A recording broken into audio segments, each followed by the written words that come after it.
you're on the right track or not. But according to this, you see that when you mentioned retiring, and that's I'd already had the card, the death card, about one phase of life ending and another one beginning.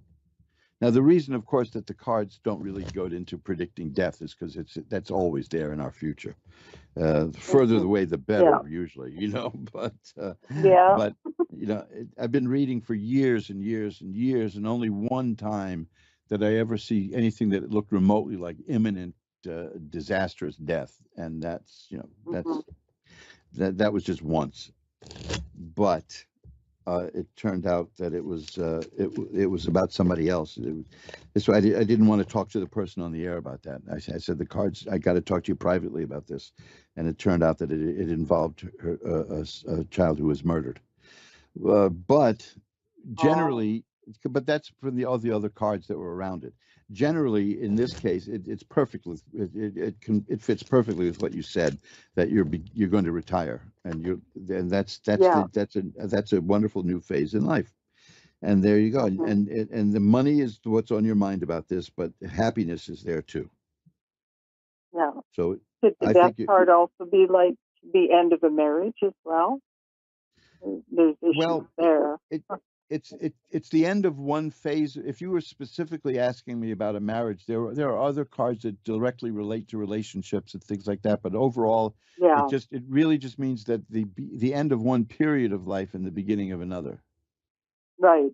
Yeah. So it's possible, but did you want to look at a relationship specifically? Yeah, maybe a couple cards on that. That'd be great. Okay. Because according to this, you're going to do fine. You're going to cause that change that you want. That's going to lead to more money coming in, and you'll be Hmm. prepared and happy. Okay, here we go. Not happy stuff here though. This is the Nine No. of Swords is a card of great pain and sorrow. Yeah. Has there been pain and sorrow in the marriage? For many years already. Yeah. Okay, 'cause that is easily the saddest card in the deck. The next Yeah. is the But, Judgment. The Judgment card is about rebirth, and the Death card is there next. You see, you asked me about that, and here it is. So yeah, yeah. it could mean that this is coming to an end. Yeah. I'm pretty It- sure it it- is too. and here's the Wheel of Fortune, which is about things changing. Hmm. After the Wheel of Fortune is the Four of Rods, which is about happiness and contentedness. So wow, this is pretty heavy duty. I'm surprised that you asked me if the Death card could mean that, and there's that card. It's Yeah. right next to it's next to the Judgment card too. So as this happens, it's going to lead to a rebirth for you also, and a new phase in life for Hmm. you. That's right. Where I'm going to be get my joy back and peace. And not that I don't have that now. I have wonderful family and friends. Oh, sure, I I'm in, understand. yeah. The Nine of Swords is about sorrow and sadness, and you don't want to continue with Hmm. that. Why not? Why So, should you, right? I mean, there's times when we have to suffer through something, and there's other times when we do what we have to not. And it's uh-huh. and it looks to me like the Judgment card means you're going to blow that horn and be reborn, and the Death card means that the new phase of life begins. The Wheel of Fortune means that the situation is going to change, and the Four of Rods is about happiness. So that's pretty Yeah, good. So it is. you got three major cards in there too. So it's about an important issue in your life. Yeah, Things are going to be good for you. I think so. Yeah, I'm glad I got to talk to you tonight. My pleasure. Hmm. Call again some other time. I sure will. Thank Yeah, you. Bye bye now. thank you. Yep, bye bye. And let's shuffle them up. See, that's fascinating. This is what I mean. But some people believe the tarot cards are alive, alive, literally alive. So the question is, could that card also refer to the marriage? And then I read about the marriage, and there's that card. You know, Unreal, huh? I've been doing this for 10,000 years. It feels sometimes, but I never take these cards for granted. Deborah in Delaware is next. Hi, Deborah. You're on with Reverend Elliot. Hi there, Elliot. How are you? I'm doing well. How are you tonight? Good, thanks. Great. What can I look at for you? Well, I want to take a look at finances. Okay, let's see what we've got here. Well, the first card I've got is the Nine of Cups, and that's a card of joy and enjoyment and satisfaction and happiness, followed by the Ace of Coins, which is a new source of money coming in. That's a good one, for finances. The Wheel of Fortune, I get that a lot today. That the situation, whatever situation you're in now, is going to be changing. Oh, the Six of Right. Coins. The Six of Coins is a card of philanthropy.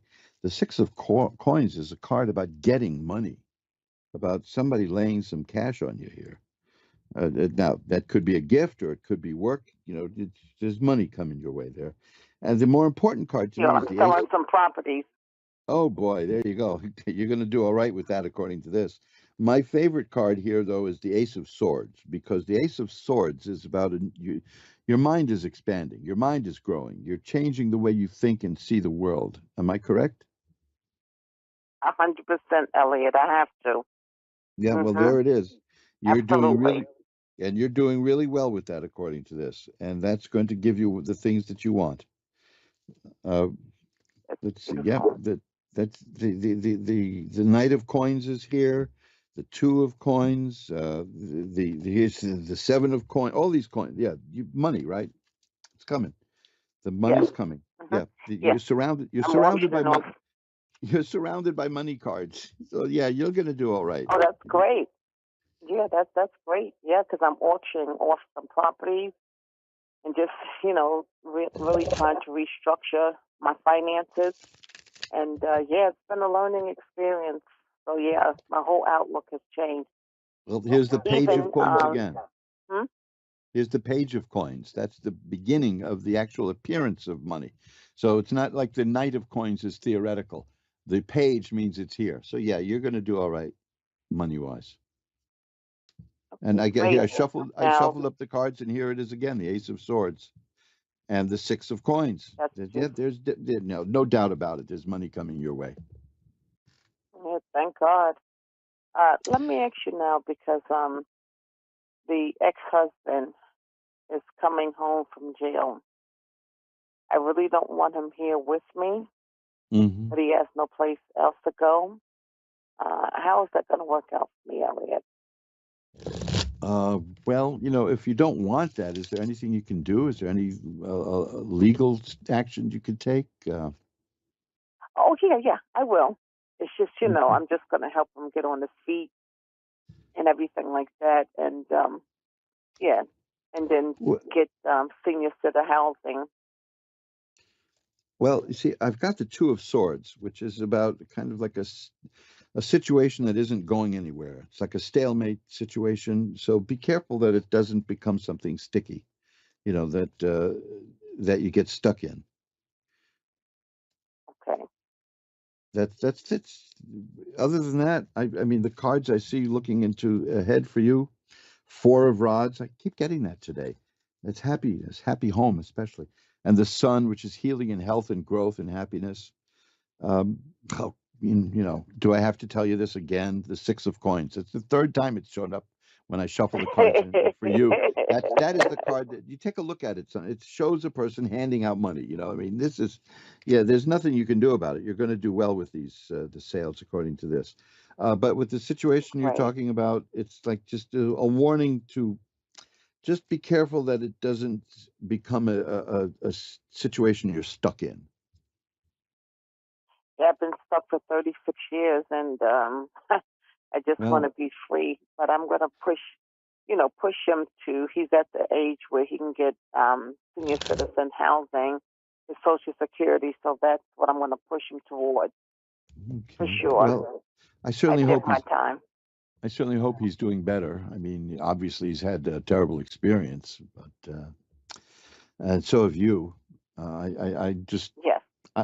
I'll tell you what I'm going to do. After the show, I'll light a white candle to send positive energy for both you and him. Okay. Thank you, Elliot. I appreciate it. Thank you so much. My pleasure. And you know something? That Ace of Swords is very important. because your mind is changing and growing and expanding, and it's the beginning of new thoughts and ideas.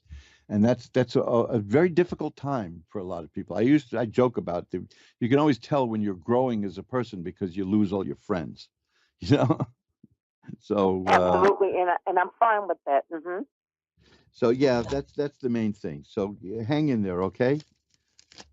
Okay, But thank you, Elliot. you'll be Thank doing you so fine. much. One last card here Okay, again, thank the you. ace of coins. That's the appearance of money. See, money's all around you.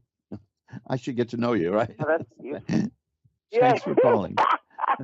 I got to Thank run. you, Elliot. Have a I'm good at the evening. end. Okay, thank you. Bye Okay, bye now. okay, bye-bye. And that's it. We've come to the end of another edition of Reverend Elliot's Magical Window. Wow, interesting calls tonight, huh? That's really something. So remember now, I gave you that long talk about a couple of books that will be really good in terms of mind expanding, which would be Bending Spoons with Your Mind and Other Miracles of Mind Power. And You Can Live Forever is the subtitle of the book. It's called There Is No Death. You Can Live Forever. So those are philosophical and practical books at the same time. And I hope you maybe find something else that would be of help. We like to say at mojoacademy.org, there is a book here that will change your life. And they're not all books that I've written. There's a lot of them are books that were forgotten, neglected, or as Edgar Allan Poe once referred to them as quaint and curious volumes of forgotten lore. And you can do that at mojoacademy.org. Become, well, that's your gift back to the universe. Bye-bye now.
You're listening to A1R Psychic Radio, Earth's #1 psychic radio network, and watching Moonstruck TV, enlightening television.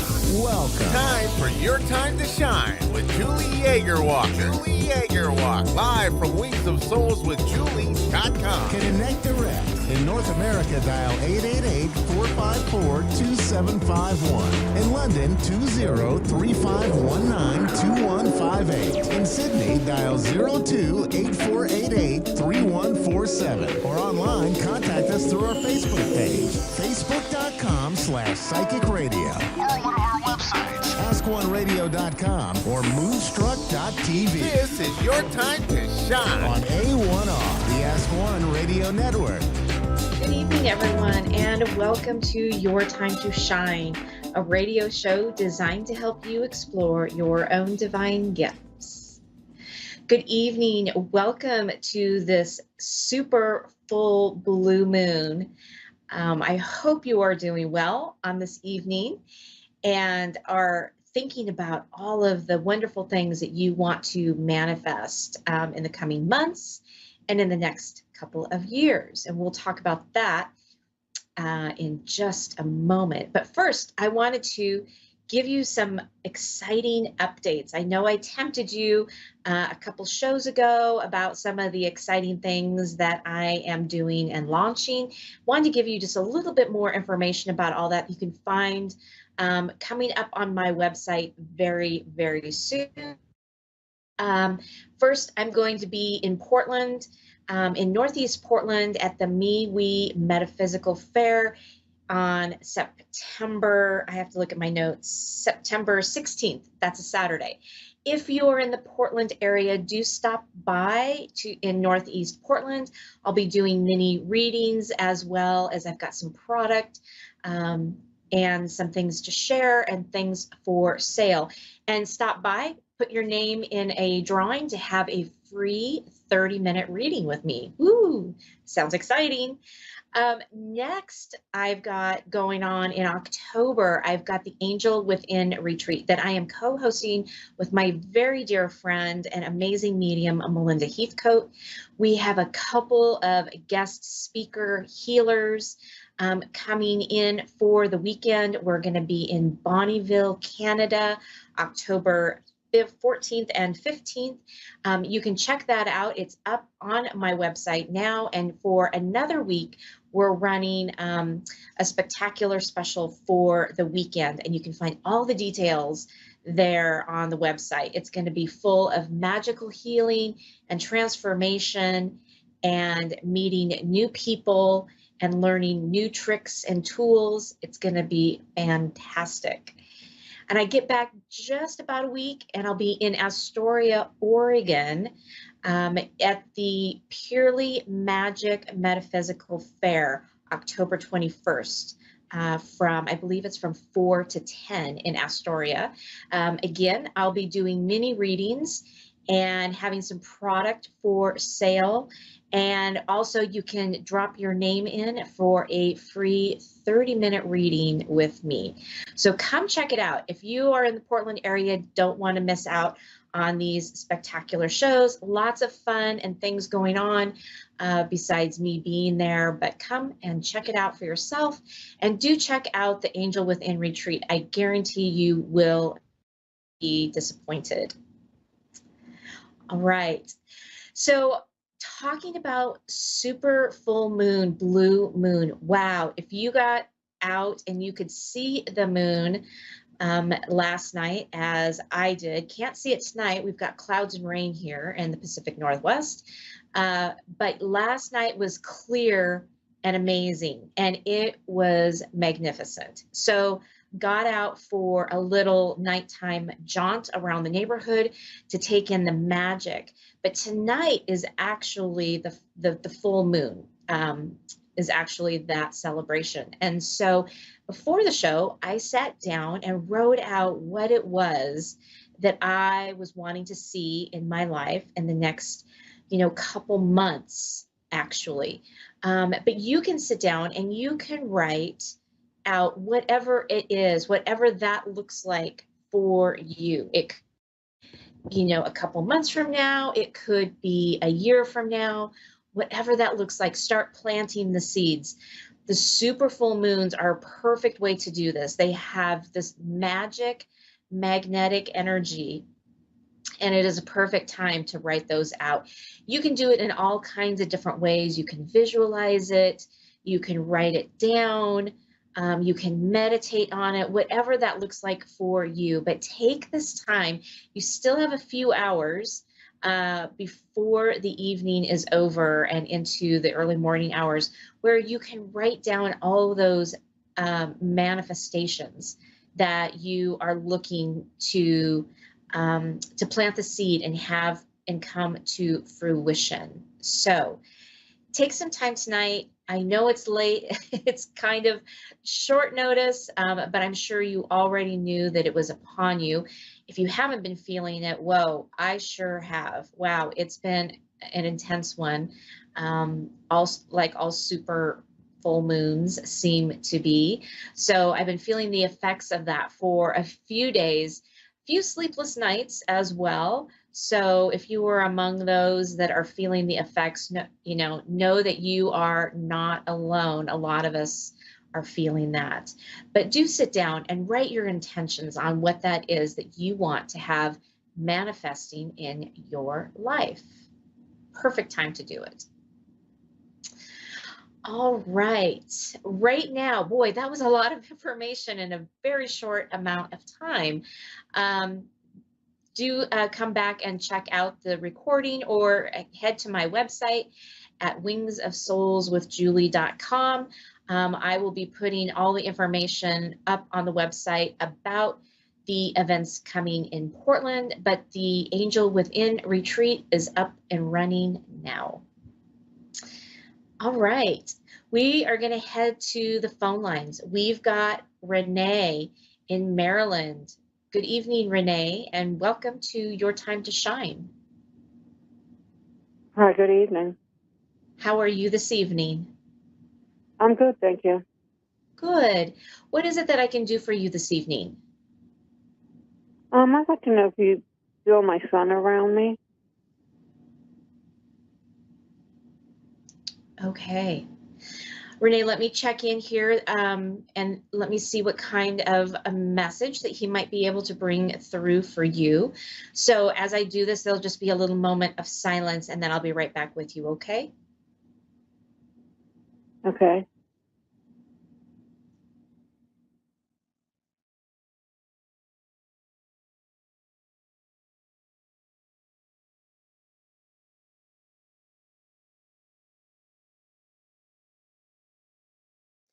So Renee, the first thing that I heard was, Mom, I'm right here. I'm always right here. So he is most definitely around you, trying to get your attention, to let you know that you are loved and that he is around, that his presence is everywhere around you.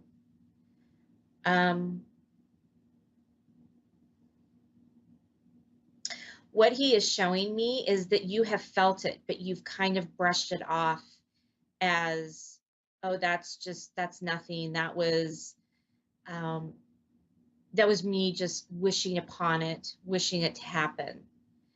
And so he's saying, just be open, because he's bringing through messages. He's bringing through things that you would know were him. Okay. Okay.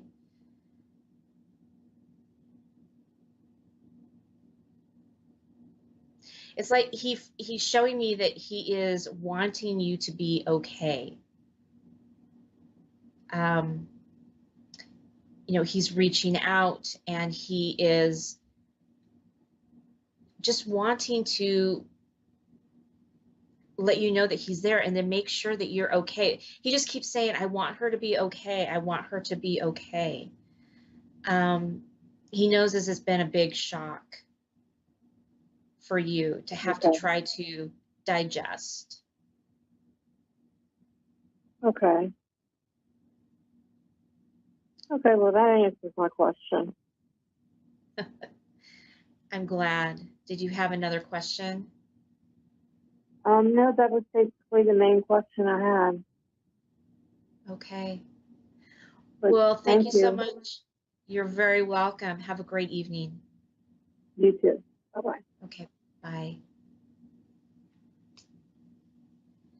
Sometimes it's really hard for us to be in awareness of our loved ones and especially if we have lost somebody significant in our life, and if they haven't been gone for very long, it's really hard to be in that awareness and be open to the receiving that they might be reaching out to us. And that's okay. You have to be able to give yourself some time to go through the grieving process and go through those emotions. And then once you can get through that, that is when your awareness will open up.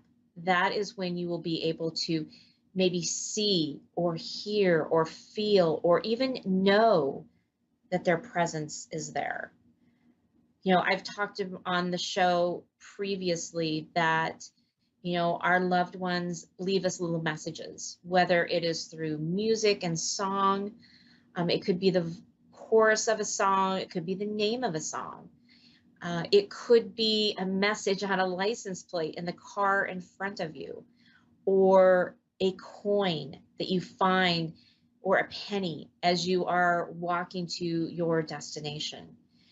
It could be a feather, or maybe you find yourself passing by beautiful flowers that you know that your loved one would have really enjoyed, or maybe it was their favorite flower. Whatever it is, you have to just stop and be in that awareness, be in that present moment to know that that is a sign from them, that is the gift from them. And then just be able to take that in, because so much of the time we are in our own world. I know, you know, we're all human. Even me, I go through and I'm just in my own world. I'm in my own space. And so it's hard to slow down and slow the mind down enough that we can be open and accepting to the signs that are being shown to us each and every day, because there is something each and every day that they bring forth to us. I know I have a friend that her grandfather comes through on the microwave. All of a sudden the microwave will start beeping and the number 7 will come up on the microwave, which she said for her, the number 7 is not something that she usually puts in there as a time. She has a different microwave that only has, like, you know, 1, 2, 3 minute, right? 7's not even a possibility. And she says that he will come through on the microwave and start putting 7s across the screen. So they have all different ways of getting to us to let us know that they are around. And so we just have to be open to hearing what those signs are and be open to that receiving. We have another caller lined up right now. We have Karen in Ontario, Canada. Good evening, Karen, and welcome to Your Time to Shine. Good evening. How are you tonight? I am good. How are you? How are you? Not too bad. Good. What can I do for you? I just wanted to just find out what's going on in the next 6 months or so in my life, and what changes they see or you see. Okay. Perfect. Ooh, I'm getting chills on this one, Karen. Let me just tune in for a moment here, and as I do that, there'll just be a little moment of silence, and then I will be right back with you. Okay? Okay. Sounds good.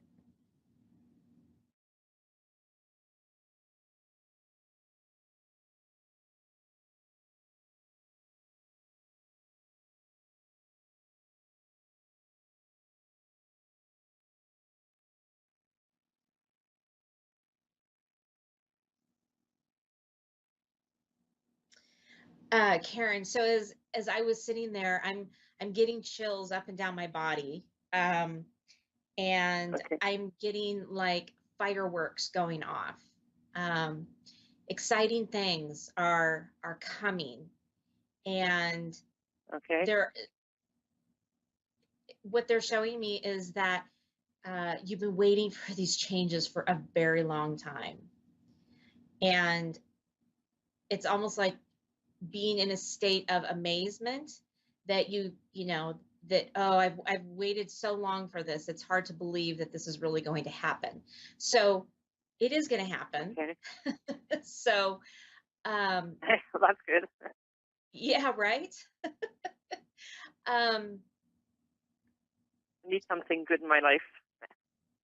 Yeah, it feels like there's been a lot of heaviness. And Yeah. so what they're Yeah, that has saying been. is like, yeah, so it's like they're opening up the skies. They're opening up that light to kind of fall Okay. in and to shine down. Let me see what else if they're saying. Hold on. I've had a lot of health issues since May, and so I'm currently not working because of it. Okay. Things are being tight.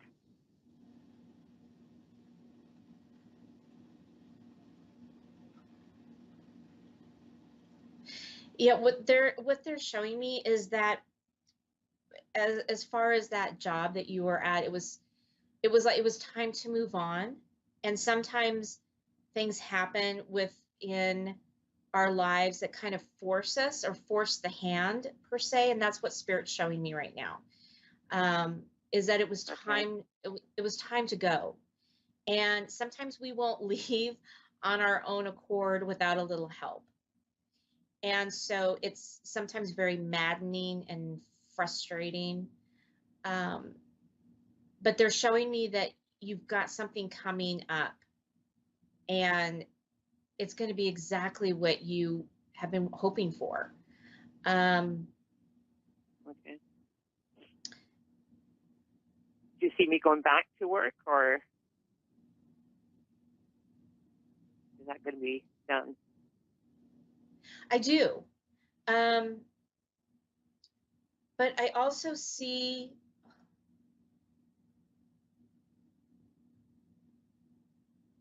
are you looking at doing a business or a practice for yourself on the side?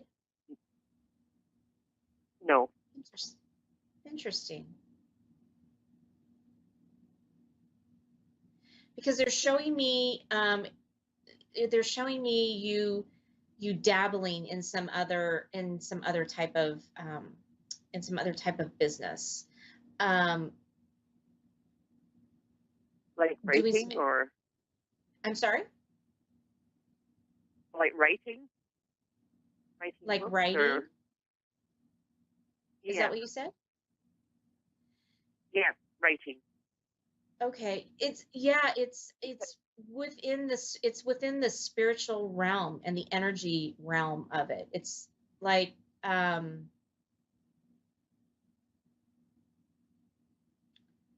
you doing a lot of journaling right now? I'm doing a lot of writing, not necessarily journaling. I did start some a couple of weeks ago, but I've kind of put it on hold because of what I'm going through.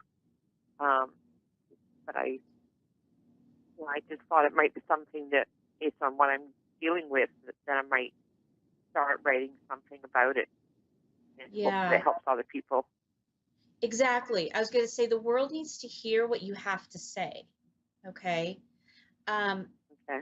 All right. Even if down the road you don't publish it or do anything with it, which I'm being shown that you will do something with it. But even if it's not that, it's about you expressing yourself. It's about you being creative and getting it out on paper. It's very therapeutic. You're also it's like they're showing me you're teaching people about it. You're teaching people about this experience. And it's very informative, right? I'm seeing some really deep healing for you through this process. So they're saying take that off the back burner and start writing. Okay.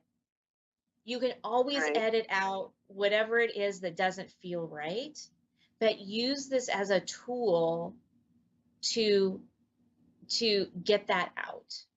Okay.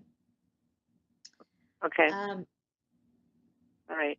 They're also showing me that, like, you can, not for that project, but just for you and to get you through what you've been going through in the last, year or so, to write it out, right? Write it out, Okay. whether it's Yep. good, bad, ugly, whatever it is, to get it out. Okay. Because you are That so makes sense. tied to, like, it'll be a form of journaling, okay? And because you are tied to that Yeah. piece of it and that creativity piece of it, it's going to bring shifts and changes for you. So when you get done journaling, when you get done writing, just say thank you for getting this all out, and then either rip up the paper or burn it and then let it go and release it. It's just a form of release. Okay. Okay. All right. Um, And do you have any like leaves that's around, like that are passed on? so you're looking to speak with somebody specific? What? My dad, my brothers. Your I've got dad. 2 brothers that passed on. My mom. I've been thinking a lot about her lately. And I had a dream about her a couple months ago that I never had a dream about her because we were estranged. Your mom is very, very, very present. When you said your mom, it was like she came in really, really strong. So she came through to you in a dream, because she's unable to get to you in your waking life, right? Your everyday life. And so it was a chance for her to get in and talk to you and essentially be seen, right? So that's what we call a visitation. Okay.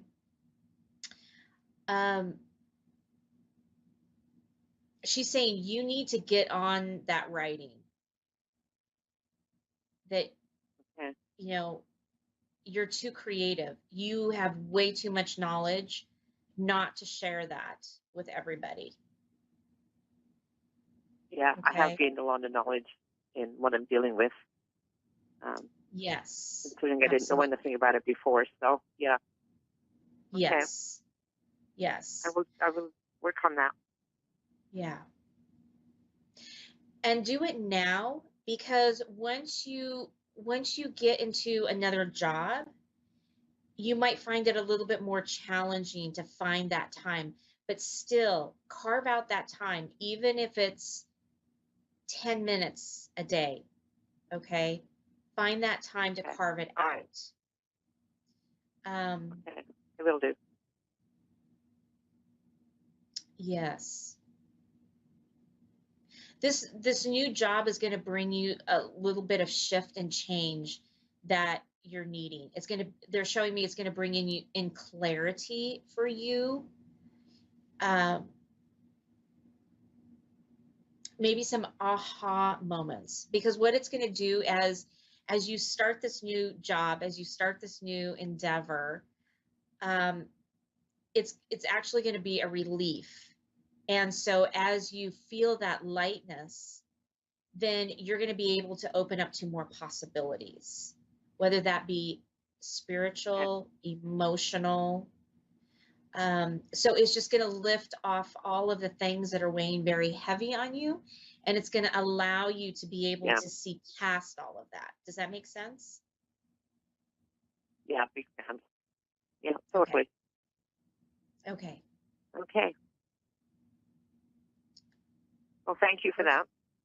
You're very welcome. Is there anything else that I can do for you this evening? No, I think that was the biggest thing, was just what's going on right now. So I think you've answered a lot of my questions. Perfect. Well, thank you so much for joining us this evening. Okay, thank you very much. Alrighty. Have a great night. Yes, you too. Thank you. Okay. Wow. That was fantastic. Two amazing callers calling in this evening. Do check out my website. I am booking into October already, if you can believe that. My September and October are very, very crazy busy. Do check out my website and check in on the Angel Within Retreat. And if you are in the Portland area, I'm going to be at quite a couple of different fairs in Portland and in Astoria. So that's going to be very exciting. Come see me. Come enjoy all the metaphysical fair. Lots of vendors in Astoria. There's going to be food and some music and all kinds of different things that you can partake in. That's right on the pier, on the Columbia River. So you will be able to enjoy that as well.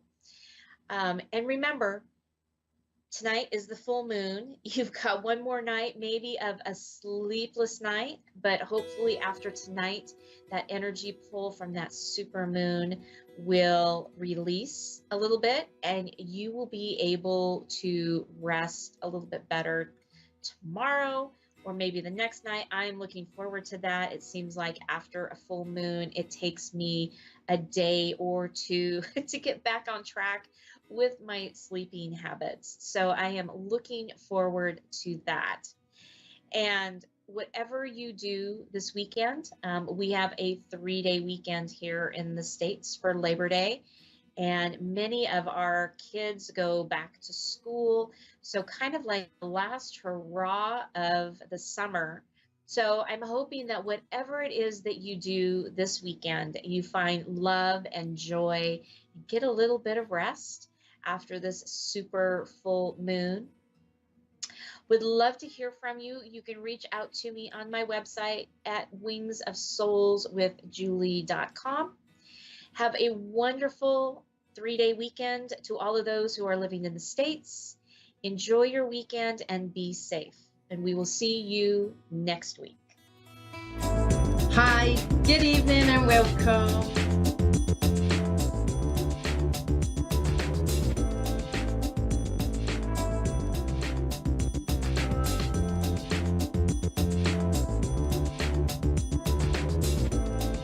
You're listening to A1R Psychic Radio, Earth's #1 psychic radio network, and watching Moonstruck TV, Enlightening Television. Welcome. Time for the Wendy McCallum Show with Wendy McCallum. Wendy McCallum. Live from divineintuition.co.uk. Connect direct. In North America, dial 888-454-2751. In London, 20-3519-2158. In Sydney, dial 02-8488-3147. Or online, contact us through our Facebook page, facebook.com/psychic radio. Or one of our websites, askoneradio.com or moonstruck.tv. This is the Wendy McCallum Show on A1R, the Ask One Radio Network. Hi, good evening and welcome to A1R Psychic Radio and Moonstruck TV. My name is Wendy McCallum and I am a psychic medium from Camberley in Surrey, originally from Kilmarnock in Ayrshire in Scotland. So thank you so much for joining us this evening. And God, I really missed you guys last week, so I'm sorry I couldn't be here with you, but I was away on a course. As psychic mediums, intuitive, sensitives, we just love a course. We just love expanding our knowledge and learning more and more. So this is what I was doing last week. I've got a certificate. So I was away doing an angelic crystal sound synthesis course. So that was ever so exciting, but I will speak to you about that another week. Yeah. So tonight I wanted to speak to you all about psychic self-defense, or our protecting our energy and our energy field. Now, A few weeks ago, I opened a TikTok account, which is Wendy McCallum Medium. You can find me on there. And the reason that I've done it is there's so much nonsense out there all over social media saying scary things about things. And I wanted really to start dispelling a few fears and a few myths that these, I would like to say, irresponsible people are conjuring up. Okay, so when I go on TikTok, I found that people were brandishing words about like psychic attack, entity attachments, energy vampires. It's like, oh my goodness, these things sound so scary. Yeah, so like entity attachment, that's just like a massive thing, yeah. And they were sitting there on the screen with something like this, like a crystal going, I send you healing, I send you healing, I'm sending you the healing. Can you feel the healing? I'm removing entity attachments. Utter nonsense, people. Utter nonsense. That's not how anything's done. Okay, let me start explaining some things to you. So, what is psychic attack? Psychic attack is basically when people are talking about you behind your back, saying not so nice things, being a little bit nasty, sending you bad vibes, or, you know, trying to trash your reputation, you know, if you're a professional person, things like that. That's what psychic attack is. Nothing bad will ever happen to you through people bad-mouthing you. I mean, what happened years ago, you just used to ignore them or you would confront them about it, you know, and now that I think what's happening is people have, these youngsters or these kids are getting little bits of knowledge, yeah, and taking it and blowing it out of proportion and pretending that they know what they're talking about. And it really frustrates me. Energy vampires, don't like these words, to be perfectly honest with you, really don't like them. But an energy vampire is just basically somebody that is a little bit needy, okay? It could be somebody that's really struggling, that might be a little bit depressed, that just needs a little bit of support, you know, from people. So, for example, when people come to me for a reading, they may have lost a loved one, so they may be grieving, so they're needing that support. And it just kind of means energetically they take from you. And that is what an energy vampire is. You know, why this big scary word, yeah? That's all it is. It's just like somebody that needs your help, that needs a little bit of support, that maybe oversteps a mark a little bit now and again. Do you know what I mean? By just phoning you all the time or whatever, because they're sad and they're low, okay? Entity attachment, okay? That is a thing. Obviously, it's a thing, but it is a very, very, very rare occurrence, you know, and people are brandishing that about, you know, I'm taking and removing entity attachments from you. That's utter nonsense. That's not how you remove an entity attachment. Now, I've been working as a professional medium for over 15 years. I've trained for many years prior to working professionally. And in my span of doing this, which is probably over 25 years, I've come across 2 attachments. Now, one of these, I don't even know if it was an entity. I think it was just negative energy, which portrays itself as negative energy. It's a negative attachment, you know, and it just might be that you've been going through a very difficult time and you're carrying all this negativity with you, yeah, and other people pick up on it. Okay, now an entity attachment, basically, as I say, it's very, very unusual. And really, you wouldn't even know that you had an entity attachment, because an entity attachment normally attaches to somebody who is really low, their mental health has really suffered. They might be schizophrenic, they might be suffering with severe depression, severe mental health problems, okay, over a long period of time, where a negative entity is able to slip in there and attach. Now, that person would be so low that they wouldn't even notice that the personality was changing or anything. So it is extremely unusual. Now, if you are worried or concerned about any of these things in any way, Don't look to TikTok. Don't get me wrong, there are some really good psychics and mediums out there, but always go with somebody reputable. I keep going on. You have churches, you have spiritual centres. If you look, you will find you. But always do your homework and make sure that they're reputable, and go to them for help, and they will explain things to you and they will help you. Now, you always know when people, and you go to churches or that, they don't want your money. That's not about what they want. They're putting you before money. But all these people on these social media accounts with over 600,000 followers, they're not interested in you. They're not interested in your health. They're not interested in your well-being. They're interested in that and what they can get. And even though you say, oh, they're not getting money, they are, because when they do all these go lives, people are sending them money, sending them flowers, sending them whatever it is, okay?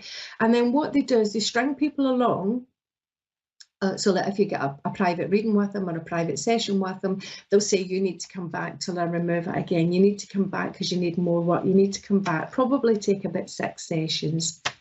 It's nonsense. They're only doing that because they want money at you. So please always go with somebody reputable. And as I say, this is why I've opened my accounts up.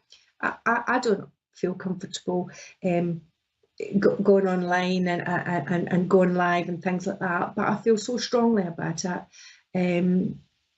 This is why I've decided to do my shows and everything else. Now, we need to look after our spiritual health or our energy, okay? I believe that that's why I got so ill, because I nearly died. I was in intensive care. I had gallstones. The stones got stuck. Long story short, right? But I believe that a lot of my problems I've inherited from my clients, because gallstones are, gallbladder is the seat of anger, so it's frustration, anger, so is the liver. So when people come to me, they suffer with these things. Now, because I wasn't looking after myself, I've inherited other people's problems. So how do we protect our energy field? You can protect it in lots of different ways. You can use crystals. Crystals are amazing, and you can just pop a bit in your pocket. For ladies, you can pop a bit in your bra. You can wear crystal jewellery.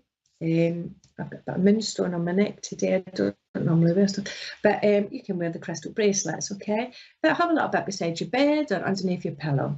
Great stones for protection is black tourmaline. Black tourmaline looks a little bit like coal, and black tourmaline is like an energy mover. It's an intense pick-me-up. It's like wearing a suit of armour. It doesn't allow energy to come in. The crystal itself absorbs negativity and it returns the energy back to the sender. So it shields your home, it pushes out the negative energy back to where it's come from.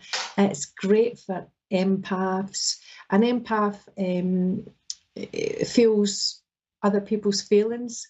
So if somebody comes to me and they're sad or they're anxious, I tend to pick up on that, excuse me, and sometimes even 2 to 3 days, this is before I began to look after my health, I would feel their feelings 2 to 3 days before I would do a read for it. So I'd maybe be up in the middle of the night with palpitations, panic attacks, that kind of thing, but I was inheriting them, they weren't mine. So you need to look after this health. So that's black tourmaline. So it filters, as an empath, it filters out what's yours and what belongs to somebody else, okay? So we've got black obsidian. I love black obsidian. These are all connected to the base chakra, by the way, in case you're wondering. So this absorbs negativity as well. It blocks psychic attack. It helps bring clarity to the mind, clear confusion, stimulates spiritual growth. It helps to dissolve phobias and fear and mental blocks. And it helps you to find courage to face your inner truth. Now, a lot of people call this the gatekeeper. So a gatekeeper stops things from coming in, it protects you. And a lot of people say that when they work in a spiritual sense that they have a gatekeeper. So that gatekeeper would block any negative energy or anything negative that is trying to connect with you. Okay, and I love this as well because black obsidian is used for scrying. Scrying is kind of giving you insight into the future.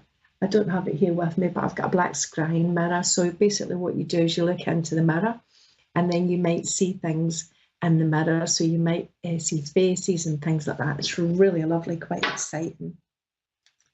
So another thing, another stone that's really, really good is shungite. Shungite's carbon rich. It helps to reduce inflammation. It protects you from EMFs, which is electromagnetic frequencies. So basically, as well as that, I forgot to mention earlier, as we go through the day and we connect with people and we talk to people, we're on our phone, we're picking up energy. We're picking up energy of the phone masts, the energy for your computer, your laptop, you're connecting with people. So you're picking up, connecting with their energy. And the other thing I mentioned a few weeks ago was actually because we're wearing rubber sole trainers and things like that, then we're not just charging that energy, we're holding on to it. Whereas before, that's why I say go and walk barefoot. Because when you walk barefoot, it allows any inherent say that again, Wendy, any inherent energies to discharge back into Mother Earth. Who will take it? And turn it around into lovely positive energy. So that's what happens as well as you're connecting with all these energies every day, and it can actually be quite draining. If you've walked into a room and somebody's had an argument, you will feel it. Okay, so shungite's a great crystal. A lot of people put shungite in water because it's said to clarify and purify the water, okay? It's said to relieve emotional stress. It's very good for grounding, electrical energy, and it's very good for cleansing, eliminating toxins, and it's anti-aging. Ooh, look, wonderful. It helps you it keeps your skin looking younger. Oh my goodness, no need for the oil of Beulah anymore, ladies. Shungite, right. So it's energy boosting and it's calming. Another fantastic stone is jet. I've only got a little bit of jet because what happens is I buy a bag and then everybody comes along and has readings and they come to me with headaches. And jet is really good for headaches. So I'm like, oh, have a piece of jet. And then the next thing I know, I've got none left for myself. So jet is great. It's like an organic rock. It feels like plasticky, but it's not, yeah.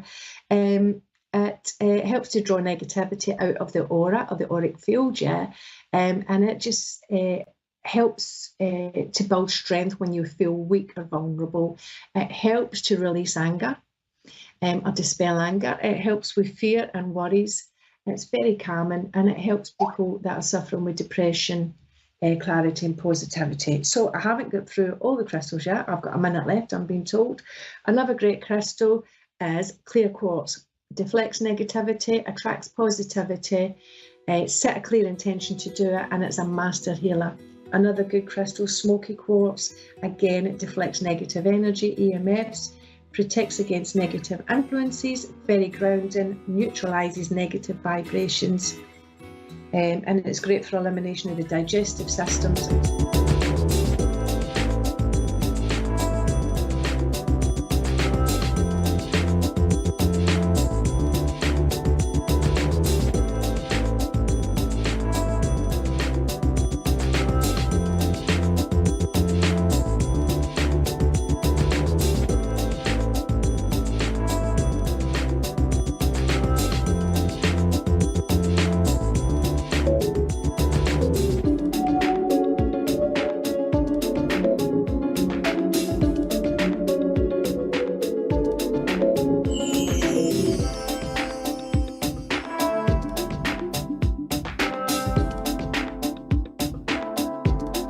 You're listening to A1R Psychic Radio, Earth's #1 psychic radio network, and watching Moonstruck TV, enlightening television. Welcome. Time for Susanna Medium with Susanna Hershaw. Show. Live from SusannaMedium.com. Connect direct. In North America, dial 888-454-2751. In London, 20-3519-2158. In Sydney, dial 02-8488-3147. Or online, contact us through our Facebook page, facebook.com/Psychic Radio. Or one of our websites, askoneradio.com or moonstruck.tv. This is Susanna Media On A1R, the Ask One Radio Network.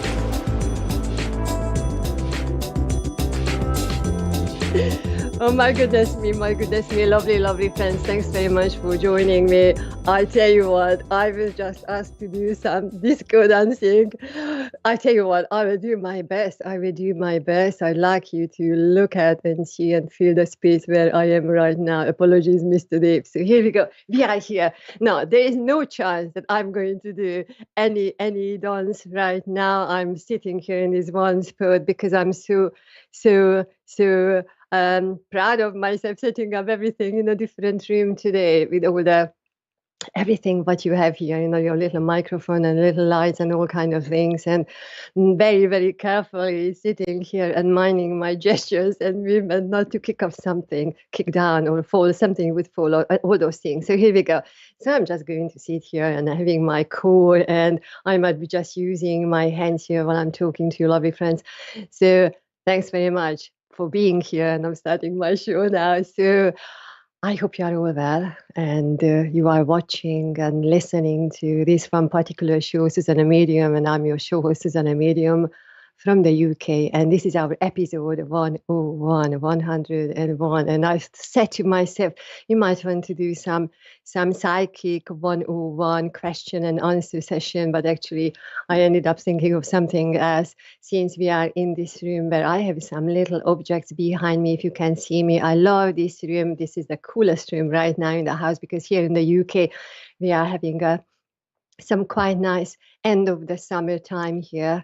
So it's nice to feel comfortable. But you see, it really changed my subject, changed my topic. Shall we talk about old objects? Shall we talk about psychometry? But then actually I decided to do something else. You see, I've got the cards here. I've always got some lovely angelic cards here, Stephanie J. King angelic cards. But then there is something behind me, and then I'd like you to have a look. So hang on very carefully. I am turning around not to kick anything off, so that you can see and you can read this screen with me. Now, and while I'm saying this, because that can be your little homework. You see, this is an educational show, and we are bringing all our enthusiastic and beautiful conversations for you to uplift you, to help you in your life, and share something, a piece of wisdom, or maybe an exercise or something what you can take on for yourself as well. So you see, here I have something which is called the ABC of life. I cannot tell you who created it, but we can just acknowledge somebody created it on this marble plate here. And your lesson, and it's a lesson for me as well, that take this one on, lovely friends, that for 7 days, you write down the ABC on a set of paper, a piece of paper. You write down ABC and so on and so on and so on for 7 days. And every day, every morning, when you look at the letters, the very first thing coming to your mind, you write it down. So you see, if you have letter A, what is the first thing coming to you? Okay, so you've got the ABC, the alphabet in front of you, and then you write down what is the very first thing coming to you. So if you have A, if you have B, if you have C, and so on and so on.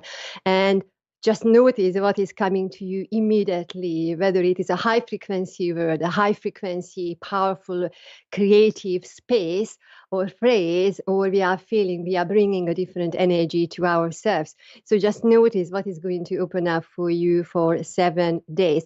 And then while I'm saying this, you can have a look at this screen like this one. Let me see, moving this way. Let's see if I'm moving this way. So you can take a screenshot of this one. I'm trying to bring it. That's it. You can take a screenshot, or you can alternatively use your own list of phrases and how you are creating your words. So if you are listening to me, for instance, here on my chart, on my table here, I've got A, accept differences, B, be kind, C, count your blessings, D, dream, E, express thanks, So something like this. But then your job is to write down what is coming to you immediately. And if you feel that, oh, I am not in the most powerful space, you might want to continue writing using that phrase, and then just see what is opening up for you. A lot of people are holding back a lot of emotions and thoughts, and we are feeling a little bit stuck. And my invitation to you, lovely friends, that you are writing, you are expressing, you are letting that energy out of your system. And then if you can manage, read it out loudly as well, because then it starts resonating, creating something within your physical reality. And this is how you are bringing healing and closure forward for yourself as well. So let me know how you're getting on with this one. You can send me an email to hello@susanamedium.com. You can share your experiences, and you can join me on social media pages, Susanna Medium, and check out my website. We are back to the old version of my website where you can find various things. So here we go. So let's see. I'm going to talk to Marianne in Montreal, Canada. So let's see how we can help Marianne today. So Marianne, how are you? Yes, I'm good. Good to have you here. So I hope I pronounced your name correctly, Mary Anna, if I'm correct. Yes, that's Oh, correct. lovely. Thank you. So good to have you here. I hope you are well. So how can I help you today? Yes, I'd like to get a general reading, actually. Reading. Okay. Now, what I'm feeling in front of you, and I need to say in front of you, as if we've got 3 different lines, 3 different tasks or paths, and we are trying to jiggle. And I want to say jiggle, but it feels like a little bit of a jungle, because it feels like we are very, very busy, and as if you are just looking and observing before you would give any energy to these options and these tasks in front of you, because now you feel that you really want to hold your energy, you really want to be purposeful, because you do not want to waste your time and your resources and conversations. So right now your position is you step back and you are observing, and then this is a place where you are deciding. You came to this point because if you understand from February, March onwards, there have been a little upheavals in some conversations. It shook up your energy, shook up the household, even some relationships. And then now you feel after quite some time of thinking that now, no, I'm doing something different. I need to take charge. I need to have a different approach. And then what Spirit says that when you are taking this on, that observe, take a step back, observe, you catch your breath, you organize your thoughts, and then you might realize, you will realize that not everything is as important as you thought it would be if you were just jumping in front of everything. So would you understand that, please? Yes. Cool. Lovely.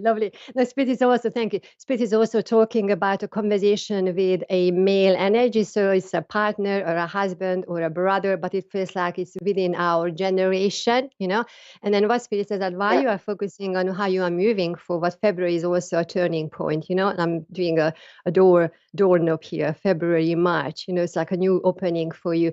So what they are saying is that while you are focusing on how you are moving forward and having the strategy and structure organizing, don't forget to have a conversation with this gentleman, because from the corner of our eyes, I need to keep an eye on this person, and then you will realize that this person is going to contribute with that conversation to something what you need to see, So he is going to help you to see something what you might be just looking for and trying to put, like a puzzles together, So we've got a gentleman who is either a partner, husband, or a brother, or a very, very good friend who feels very, very close to us, So watch out for that person.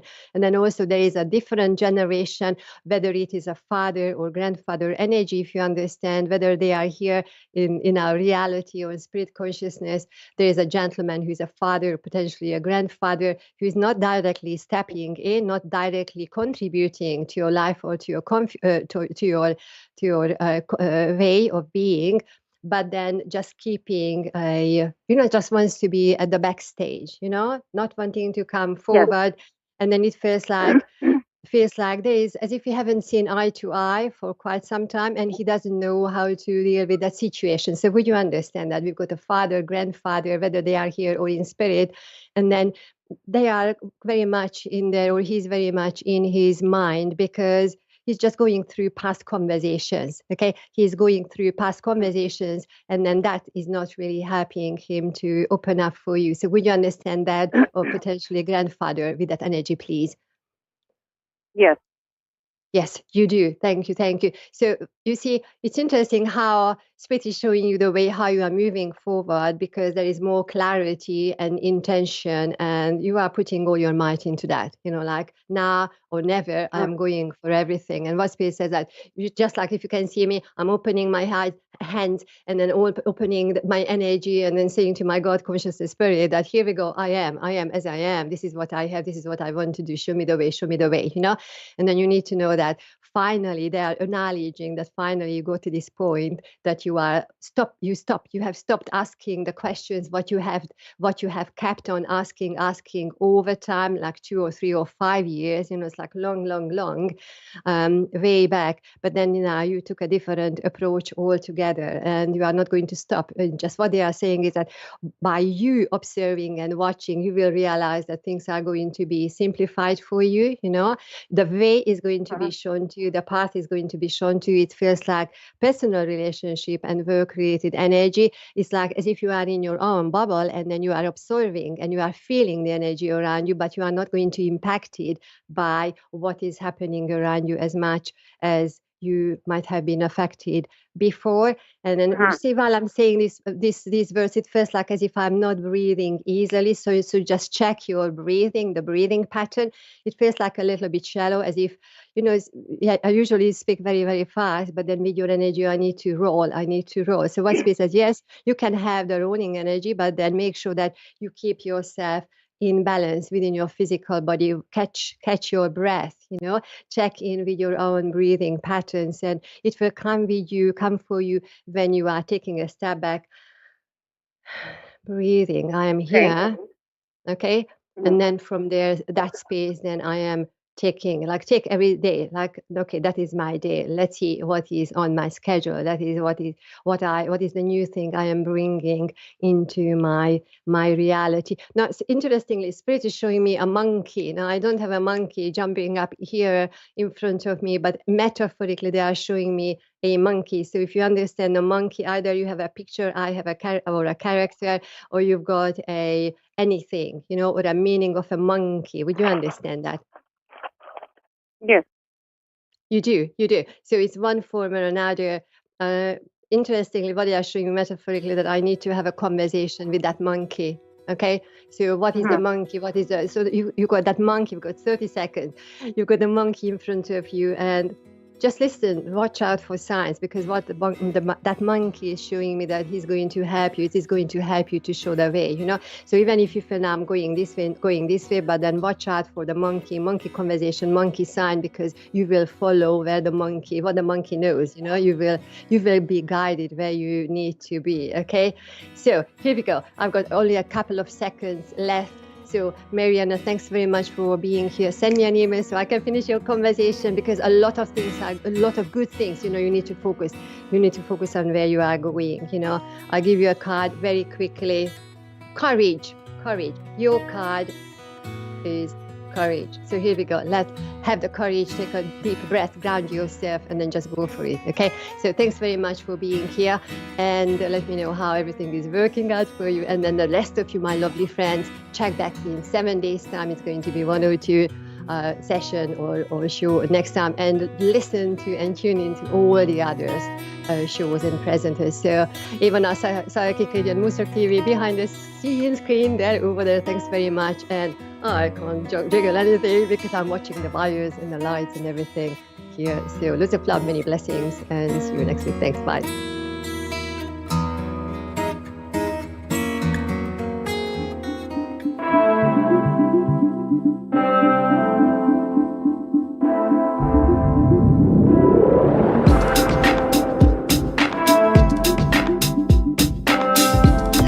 listening to A1R Psychic Radio, Earth's #1 psychic radio network, and watching Moonstruck TV, enlightening television.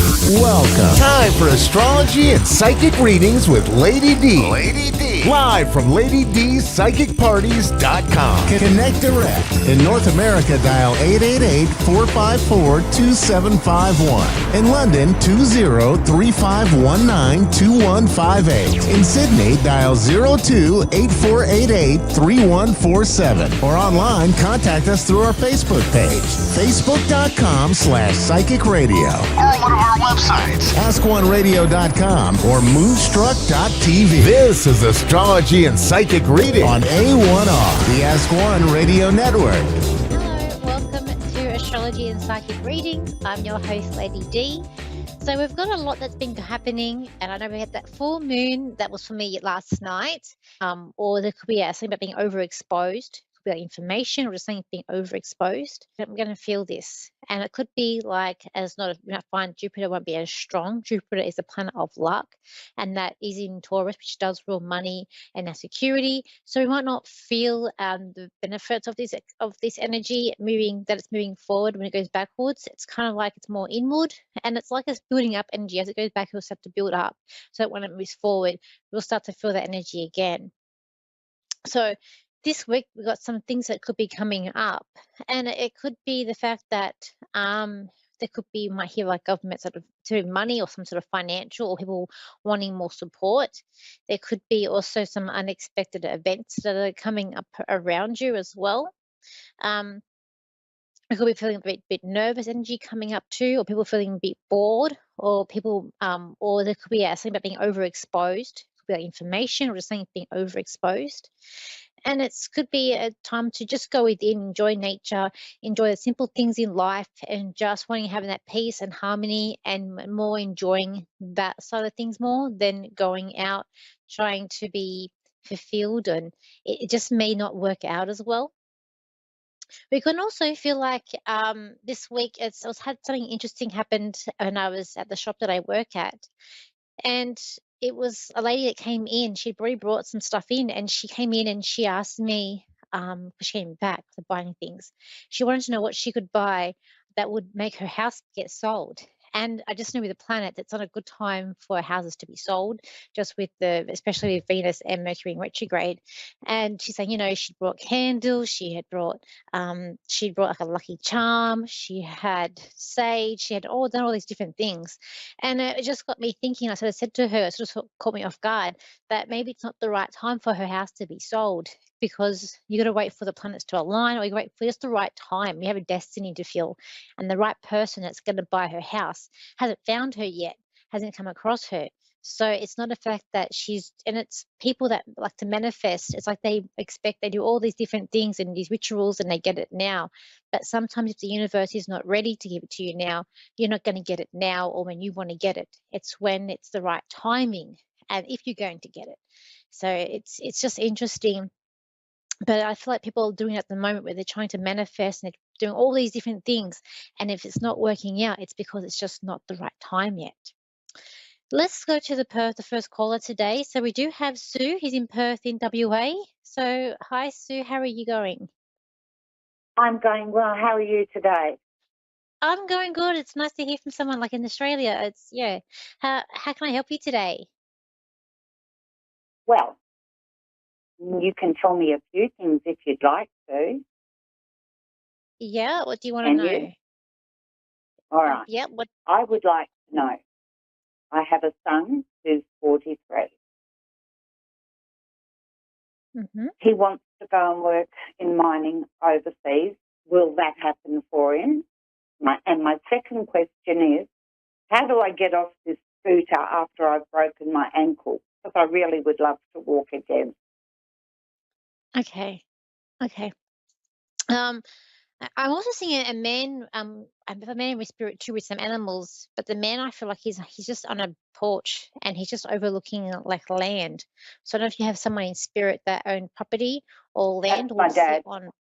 Okay, because I see him, and there is a dog with him as well. The dog's a bit of a character, and the dad's saying like, don't worry. He says sometimes like you get so like caught up in things, and he's saying it's just you just need to relax.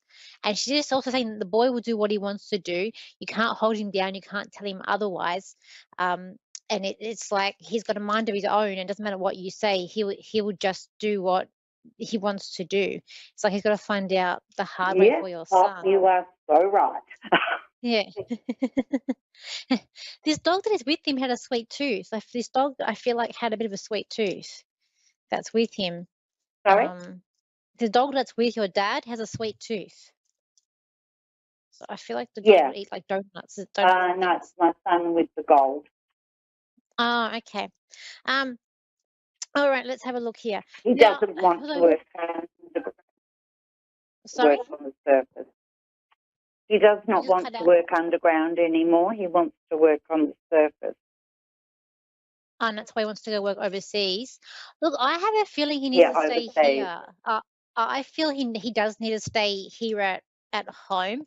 I feel like overseas, whatever he's looking for, he won't find. Well, I'm not sure which country he's going to go to, but where he's going to, is it like a lot of like forest or greenery, like a lot of trees? Where he wanted to go was Africa. Okay, because I'm seeing like a lot of like bush, like greenery, like there's a lot of trees around where I am.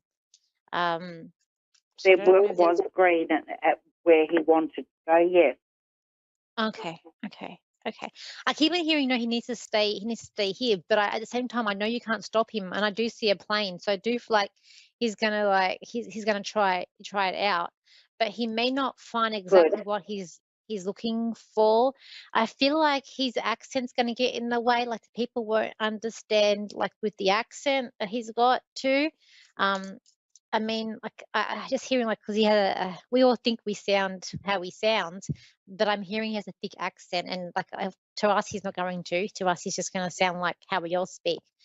But I do feel like there's going to be something about the language. Look, I feel like give him 3. I feel like 3. Sometimes it's 3 years or 3 months. I'm saying about 3. Give him 3, and like.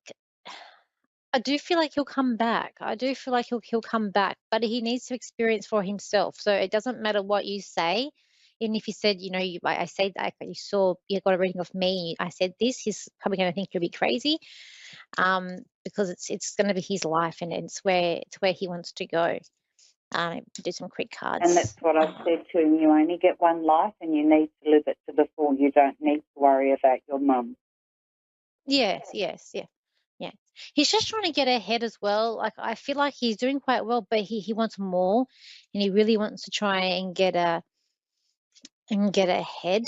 I feel like also where he's going, there's like I'm seeing that Blood Diamond movie, so I don't know if it's to do with like rare crystal or rare rocks, or if it's just he sees like how sort of the harsh or the reality of working there is. But I don't feel like it's going to be as smooth. He also needs to be a leader. He's not one to follow. He needs to lead as well. I know.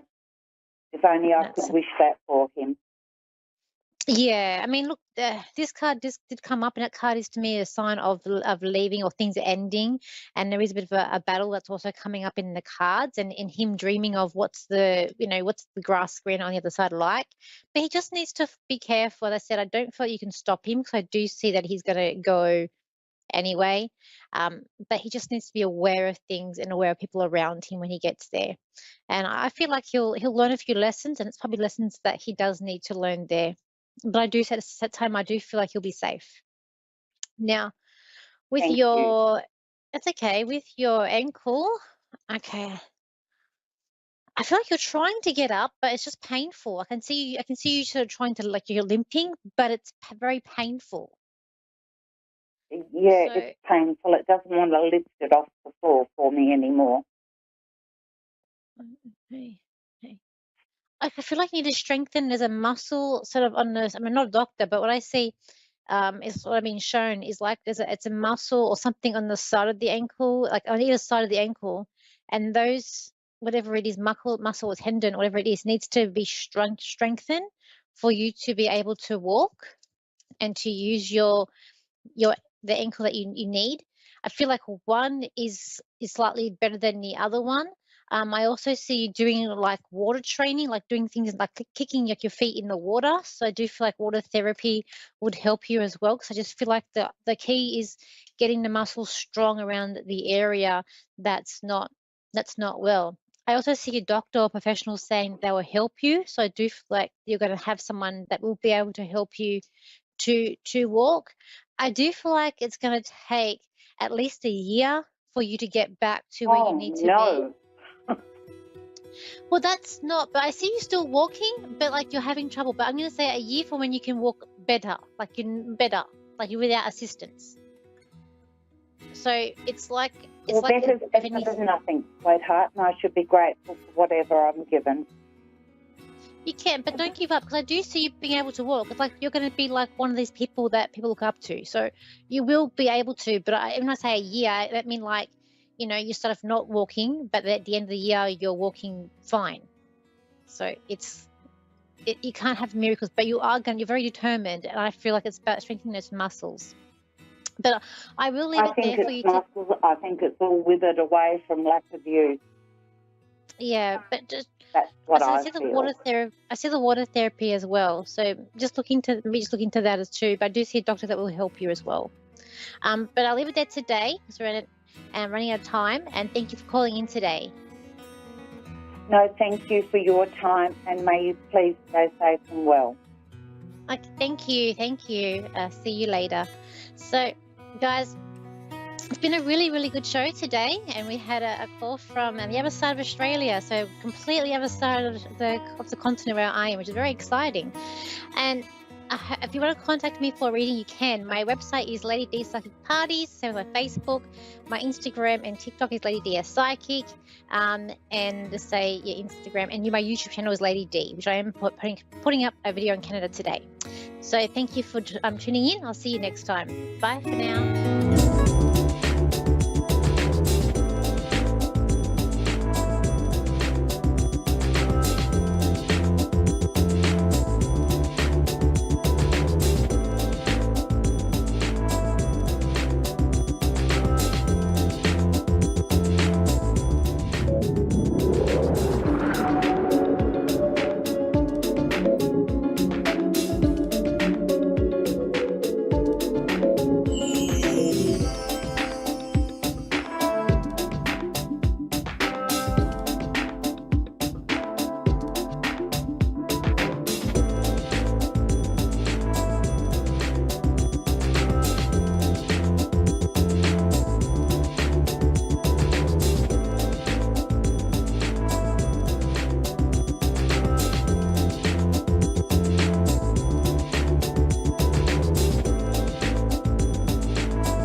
You're listening to A1R Psychic Radio, Earth's #1 psychic radio network, and watching Moonstruck TV, enlightening television.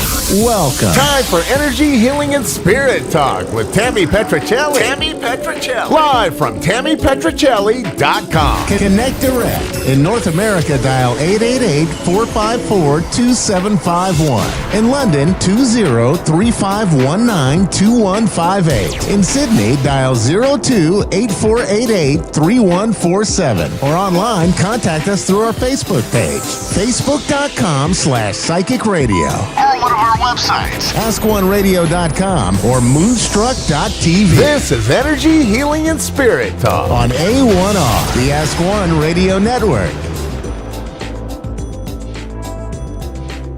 Hello. It's Tammy Petricelli with Energy, Healing, and Spirit Talk. How are you and who are you? So happy for you to join me today, and whether you're joining me live or you're joining me later. Let me get my water out of the way. Apologies for that. Yeah, I always have to have it in case I start hacking or something. Okay. Hey, it is September. Pretty soon we are going to have the fall equinox, but I am not getting out pumpkin and putting away my flip-flops until the 22nd of September. I hope you won't too. And I just want to remind you of a few things that I gotta put this up so I'm not always looking down. That mentorship starts this Monday. Okay, so it is 7:30 Eastern Standard Time. So if you are in the States or Canada, or in an area that the time works for you, 7:30 Eastern Standard Time, we start September 11th. For beginners and intermediates, and the advanced classes start on September 18th. So if you want to see and advance your gifts, let me help you. I am so happy to help you and help you advance if you want to go pro. So I have a few girls now, ladies, that are going pro. I have many more that are in beginner, intermediate, or they just want to check out their gifts, find out what their gifts are, and learn how to use them in their everyday life, in their relationships with family, with work. Tuning in. I want to put the chat button up. Tuning in to their gifts so that they can make better decisions in their lives and get some clarity. So if you're interested in any of that, it's www.tammypetricelli.com, or you can always text or call at 302-530-6682. That number is also on the website. And even if you want a private appointment. Also, second Wednesday every month is Spirit Circle. Anyone is invited. All the prices are on my website. Everyone is invited to come in to either practice their gifts or to be a sitter for those that are practicing. I want to say hello to Melinda in Sydney, New South Wales, Australia. Hello, Melinda. Hi, Tammy. How are you? I am wonderful, thank you. How are you? I'm not too bad. I'm very excited. Thank you. Okay, I'll tell you. Australia is on my bucket list, but I have to say that You're welcome. I have friends there. Someone just posted a video of this giant snake, the length of their house, crawling across the roof into the tree. And I went, nope, changed my mind.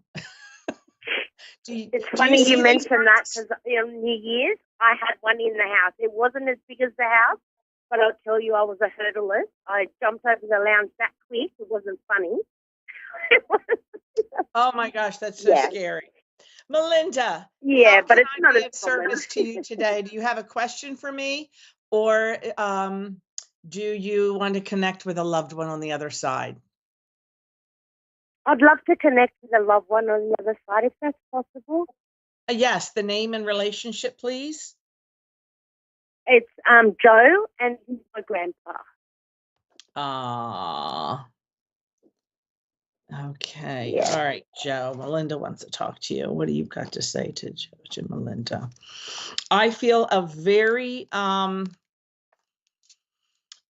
gentle soul with him, but no fool is what I want to say. Do you understand that? Where he was a gentle person, soft person, but he didn't like the family saw that, his friends saw that, but he was no fool. You couldn't, don't take my my soft personality as weak. That's how he makes me feel. He also shows me close to the land or loving the land. So whether that was just being outside, or I feel there was some gardening or farming associated with him. Would you understand this? Yeah. I mean, even if it was a personal garden. Okay, thank you. He comes through now.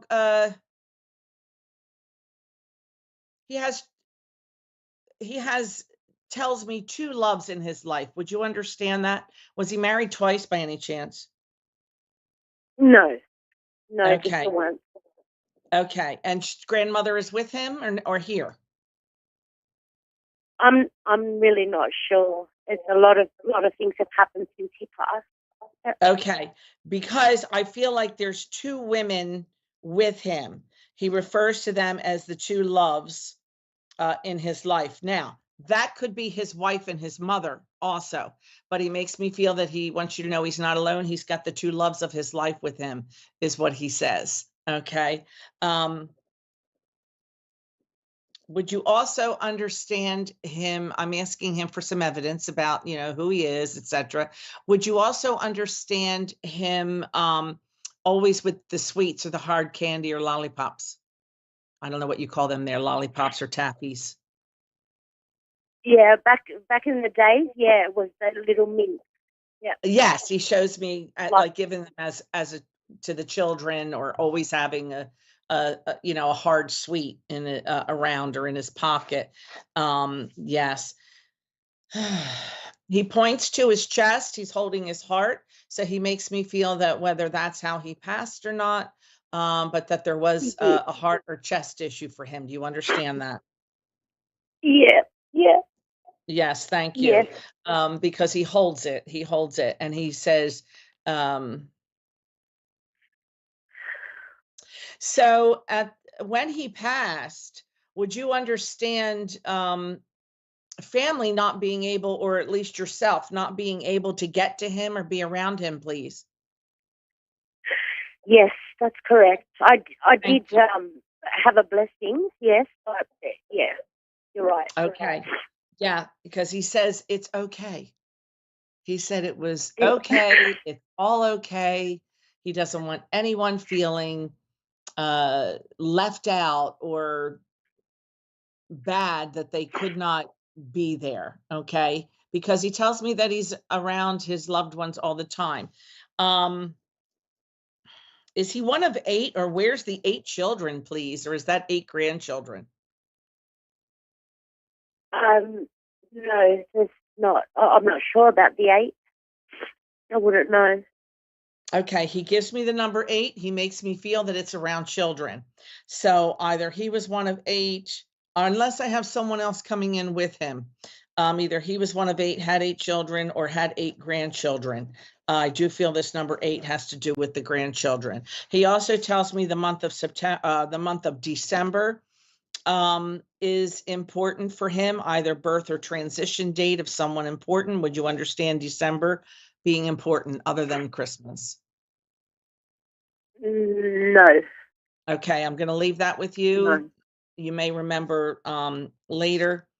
I heard it as he shows it to me as December. I know September came out of my mouth, but and that could be because they sound so much alike. But now he's got me writing 12. He's got me writing 12 for December, or the 12th of a month. He sends pink roses. Did you just have a birthday, please, or a birthday coming up? No, I'm January. Oh, so am I. My mother would have a birthday on the 28th of August. That's just okay. past. And is this her father, please? Correct. Thank you. That's because and she's still here, correct? I wouldn't know. Okay. Well, Yeah. he sends I her. might He sends her overthink flowers. happened. He sends her flowers. Yeah. Okay. I want to go back to when he said that when he made me feel that not feeling bad or guilty that someone couldn't get to him or be with him at that end. And it makes me feel that, because you had said that you didn't know if your grandmother had passed and you didn't, and you were obviously not in communication with mother. He makes me feel that he sees this, he understands this, and this is what he's saying to you is what I feel about not feeling bad about this. Would you understand this to be necessary for yourself, for your own healing, please? Well, more the fact that after he passed, my mother destroyed any possibility of having anything to do with any family, so I'm alone. Okay. And I'm very So sorry he for that. obviously kept the peace. Yeah. Yeah, grandfather sees that, he knows that, but he makes me feel that for you, I don't know how to, I want to word this properly, that sometimes these things are in your own best interest for healing. Does that make sense to you? Yeah. Yes, so because a lot of times. I don't know why. I don't know why my mother never loved me. She does, but she only, would you understand mom to be a narcissist, please? Yes, I think she is. Yes. Yes. And because this is all about her, I feel that there's some imbalance there. Hopefully she's getting help for that. So I'm sorry. But I want to say this.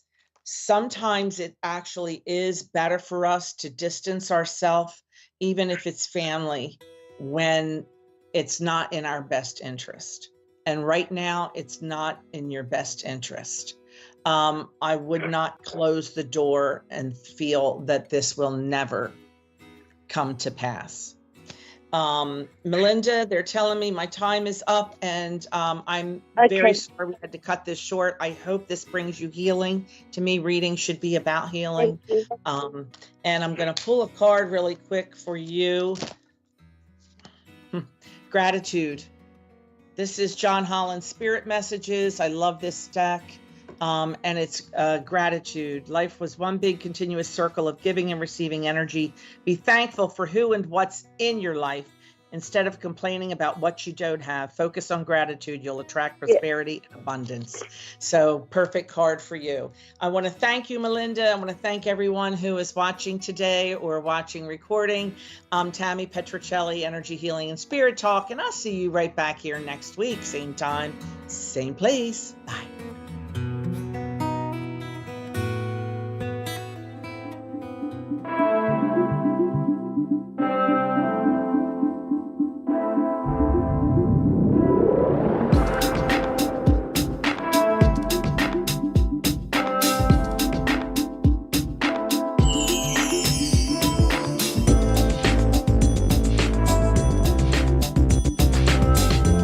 You're listening to A1R Psychic Radio, Earth's #1 psychic radio network, and watching Moonstruck TV, enlightening television.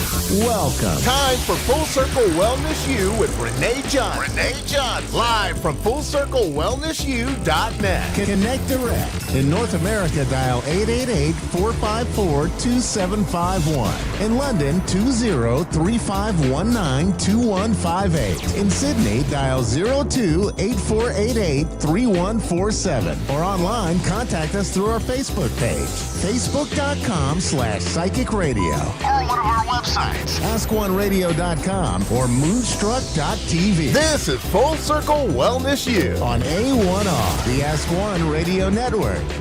Hey, y'all. How are y'all tonight. We are back one more week. I cannot believe it's been 7 days. I tell you, I say that every Wednesday, don't I? Seems like time is moving fast. I hope this finds you all having a wonderful evening, day, wherever you are. And I pray that you had a beautiful week, regardless of all the trauma and drama going on out there in the world, and that you were able to stay centered and grounded and focused, and you tuned into your guides and your angels, and that God's talking to you, and you know your path and your purpose. So that's my prayer for each of you. I want to remind you guys that it is Reset Wednesday. So if you have had a rough week or a rough day or rough last 15 minutes, you can reset it. You can do that right now. And we do that by just taking nice breaths in, deep as you can, as long as you can, and letting it out. I can usually do about 4 to 6, breathing in 1, 2, 3, 4 through your nose. And letting go through your mouth. 1, 2, 3, 4, 5, 6. That's right. And let's just go ahead and continue to breathe this way while I give you a little background on tonight's show. So as you're breathing in through your nose, you're breathing in peace and love and tranquility and balance and health. And as you exhale, just imagine letting go. It might look like smoke or ash or whatever it is. Just let it go and just let go of any stress or tension or discomfort or confusion or worry or whatever it is. And let's, for the next 28 minutes, let's just stay really focused on this message and what Spirit wants you to hear. So these last few days, I've been hearing a lot about spiritual warfare. And, you know, as a healer, as a light worker, I know that I came with a mission to share a message with others that would help people wake up and also be able to stand firmly and stay focused and grounded when the worst things are going on around them. I also know that it's each of our mission, regardless if we know it or not, to lift up our brothers and sisters, no matter who they are, no matter what color they are, what creed they are, what religion they are. I also know this is a spiritual war. I've known this since I was a small child. For years, I tried to push it away, and it's becoming more obvious every day, isn't it? You turn on videos, you turn on your phone, you go on Facebook. Good Lord, go on Facebook. That'll take you down a rabbit hole pretty fast. And you can just see that things seem to be spiraling out of control. It's become very obvious of what's happening in our world, how those people, those beings are manipulating the scenes. They're changing the narrative to fit what they want, morals, values, principles, all those things that most all of us, were taught and have grown up with or acquired on our own, are being twisted into something we don't recognize anymore. And day before yesterday, or day before that, actually, I had a dream. I believe it was Monday. I had a dream where I was once again in that forest that I go to in my sleep.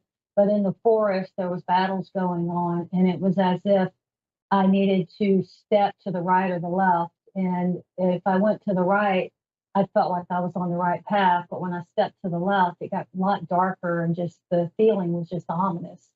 So as I woke up, I heard the message again, spiritual warfare. So I'm very interested in learning more than I've ever known about this subject. And I tune in daily. I try to tune in every day and do some meditation. I do my prayers. I pray before I get out of bed in the morning. I pray several times during most days. When I feel out of sorts, I go right inside immediately. I put my fingers together. This is known as an anchor. If you don't know that, if you haven't seen my show before, it's first finger and your thumb, and you put all your good stuff in there, the happy memories that you have. And then when you need them, you can go back to them. When you were scared at some point, or if you had that challenge, you just go back, put your fingers together, and it reopens up those circuits and pathways that you remember when you were in balance and you were powerful and confident and happy. So I've been doing a lot of that lately. Even today driving, I realized that I had put my fingers together, and that's an anchor. And I learned this, 27 years ago or something. And it has become just ingrained in me because I do it now just unconsciously, subconsciously, it just happens. So that's one thing I'd like to share with each of you. The other thing is, in order to stay grounded and also to stay out of fear and live in awareness, we need to open the crown chakra. The crown chakra is the energy center that is at the top of the head. It's usually represented by the color purple. And the stone for that, if y'all can see this, is amethyst. And if you don't know what amethyst is, this is amethyst. It's purple. It's beautiful. This is a stone for awareness to open up your crown chakra and help you connect with Source, with God, with Jesus, with your higher power, your higher self. However you interpret this connection. For me, being Christian, I say God, Jesus, the Holy Spirit, and I have a lot of angelic guides. And these guides come in, and I feel it usually because top of my head starts tingling. I have other, ways that I sense it too. Sometimes I see sparkles in the room around me. People will be speaking, and they kind of can't hear them anymore, and a different message is coming across. And when I'm doing a reading, I just get these pictures, images, knowings, and I know it's from the right source when it feels good and positive and loving and gentle. And of course, there's times that in my life, and others I know that have shared with me, many others that feel like dark forces, energies trying to come through, and we can just shut them out. That's what we do. We just shut them off because they don't want to know what they got to say anyway. It's all lies and illusions. But this amethyst, going back to this, if you can get you an amethyst stone, amethyst necklace, ring, whatever, you could just have a purple piece of paper or a purple scarf or a purple shirt, whatever. It's all about intention. So whatever your intention is, what you're going to draw to you. So we get the color purple. We realize we focus on, you can close your eyes to do this, and you imagine your crown chakra opening. And there's images of this, I know, online in different places. But it's like a lotus flower, and it opens up. And what it does is it allows, if the petals open, it allows the energy of your higher self, God, once again, to come through and to bring you the messages that you're striving for, looking for, praying for, begging for. Some people are screaming for connection, and it's right there. So if you can just take, I don't know, a few minutes a day, lay in your bathtub, that's a great place to do this work. While you're washing dishes, even, someplace that you're really tuned in. I love to go out to the lake. When I was in Florida, it was always the beach, the river. Water's just fantastic as well. It's really good for opening up your energy centers and connecting with your emotions and such. And imagining that opening up and that energy. And I always see it as a white light. Other people tell me different things, but I see it as a white light, and it just kind of showers down. And I'm imagining it coming down through my head. Like I said, by now, my head's usually tingling. And I ask for, usually before I start, but sometimes I don't really ask anything. I just get a suggestion in my mind that, I need to ask for peace or for healing for someone, or information on what herbs to use, or what should I do with my eating habits, or whatever. When my children are in need, or my grandchildren, or my friends, like this crazy hurricane thing going on down in Florida. I've got friends down there, I've got family there, and I've been getting messages for days now about, this Franklin and Idalia, these two storms, and I'm shown how to handle that and how to project those moving away and to stay in balance, because it's scary when your friends call you and tell you they're losing their roof and, their house is flooding, and, it's scary. It really is. And you feel kind of helpless. So if I go there, I don't feel helpless anymore. I have no fear. I have only awareness, and I get grounded. And once I'm grounded and centered, my guides start talking to me. And they give me a lot more information than what I ask for usually. And again, I'm going to suggest that you get a journal if you don't have one for this show, and just have a journal, keep a little pocket tablet notebook with you, and have a big journal too. Get you some crayons, markers, pastels, chalks, charcoal, whatever. If you've never drawn, doesn't matter. Colored crayons, doesn't matter. Coloring books, and allow yourself to have that creativity while you sit down and channel the information to paper, or you can record it on your phone or a recorder, or make a video, whatever, however you find comfort to keep this information. Because if you're like me, when it's over, you're going to lose a lot of that memory. And when I'm really channeling at a high level and I'm giving information, people will come back often and say, remember you said about Aunt Mary? And I'll say, No, not really. I kind of remember, but I really don't. And I that's why I like to record my sessions when my clients allow it. It's very important to be able to go back and get that information. And I have notebooks. I have notebooks everywhere. I have tablets. I use all different things because usually I'm not near one notebook. So I end up just kind of tearing out pages and taping and pasting and stapling them into a big like 3-ring binder sometimes. Just whatever you got to do. So if you're really curious and you're really serious about stepping up and moving into this light worker, healer, spiritual warrior position, then this is a really good way to get started. A really good way. And if you're already doing it, hey, share, holler at me and let me know what it is that, I can do and I can learn from you, because I'm all about that, all about that. It's really cool when we can do these things for each other. So, hi, I'm going to take my caller now. Hi, Graciela in St. Petersburg, Florida. That's my home. How are you tonight? Fine, thank you. Great, great. I'm glad you called. Hi, can you hear me? Yes, I can. Graciela? Hi. How can I help you? Hi. I don't know. You said you were giving away free readings tonight? Yes, ma'am. Cool. Do you think I need one? I feel like you have some burning questions that you'd like answers to, for sure. Okay.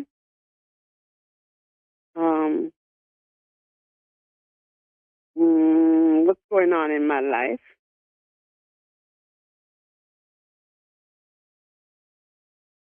I have a sense that you're trying to make changes and you're having a hard time with that. Okay. And for some reason, I see a little girl over here to my right side. You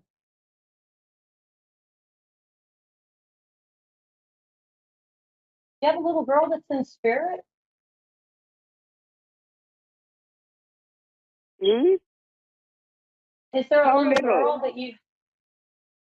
Hello? Hello, yes, go ahead.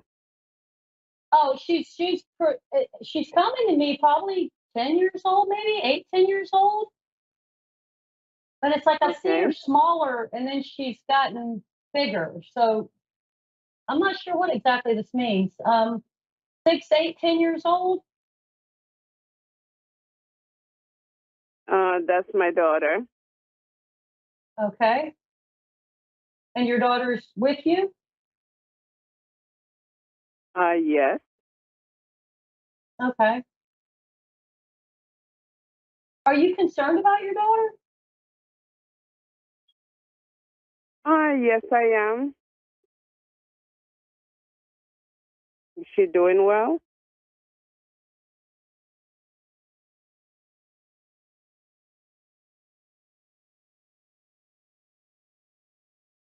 I get a sense that she's being challenged. I really hate to give readings with any kind of bad, news or anything. So this is not comfortable for me, to be honest with you. I feel like there's something going on with her health. Okay. And is there something with anger around this child? I'm getting hot. I don't know if you can see, but I'm starting to sweat. Like, has she been sick?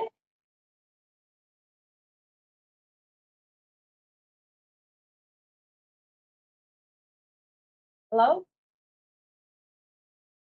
Hello? Hi. We keep losing connection. Is there a storm there right now? I am here, yes. I think we have a bad connection. That's what I think it is. Yeah.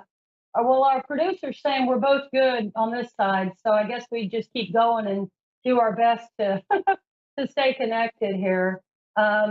Has this child struggling with something? If she's what? Is she struggling? Is she having a problem? Something happening with her? No, not that I'm aware of. No.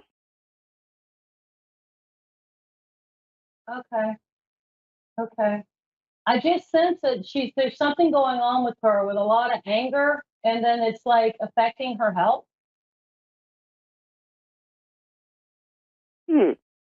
Okay. I don't see that, but I'll open my eyes and look more. Yeah, and give her a safe space to talk to you. She needs to know that it's okay, that she can share whatever is happening with her with you. Now, I also see an older woman. This woman has gray hair. She's maybe in her 70s.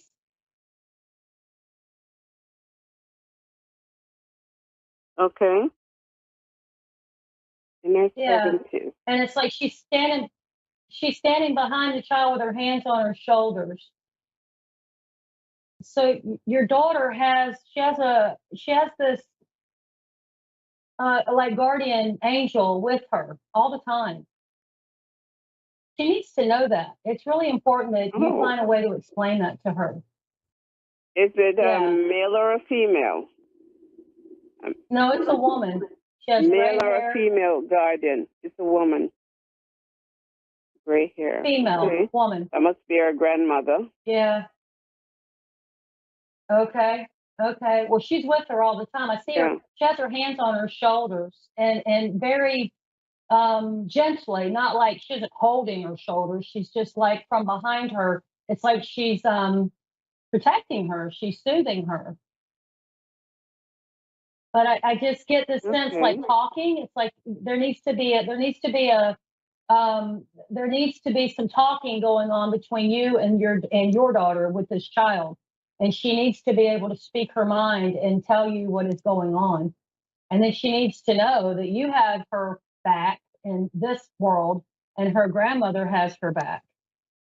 And that she has this guardian angel that adores her and protects her all the time. Okay. I'll have a talk with her.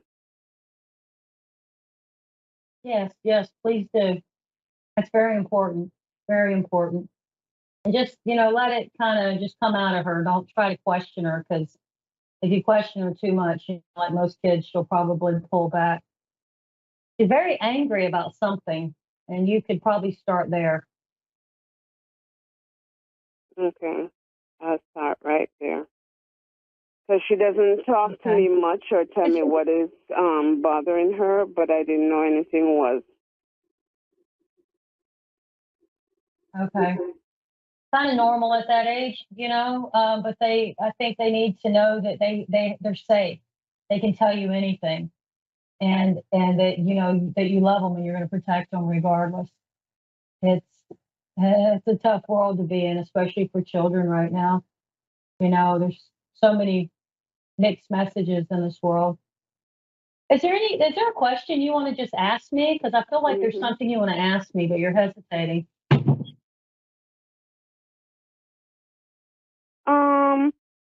How would you say it now? What does my future hold? More like that.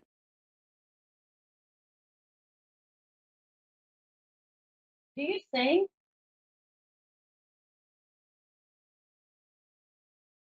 Huh? Hello? Do you sing? No. I see you singing. Well, I see you singing, and like just your voice is very powerful, and you have this like message that you want to give out, and you're like singing it, like you're projecting out to the world. I'm sorry? That's nice. I can't sing. Maybe you can, and you just haven't. Do you have message? Do Maybe. you have a message that you want to share with people? Something holds you back? I No. see you in the future, like sharing your truth. Like you want to share your truth, and it's time for you. It's your time, and it's pretty soon. It's not like way out in the future. But I also see you doing things with your health, like you're making changes, the way that you're living your life. A lot of changes. Mm-hmm. Okay, that's good. And if you're willing to do, I'm sorry.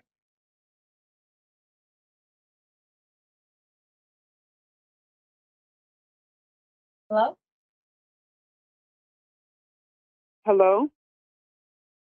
You keep cutting Hi. in and out. Hi.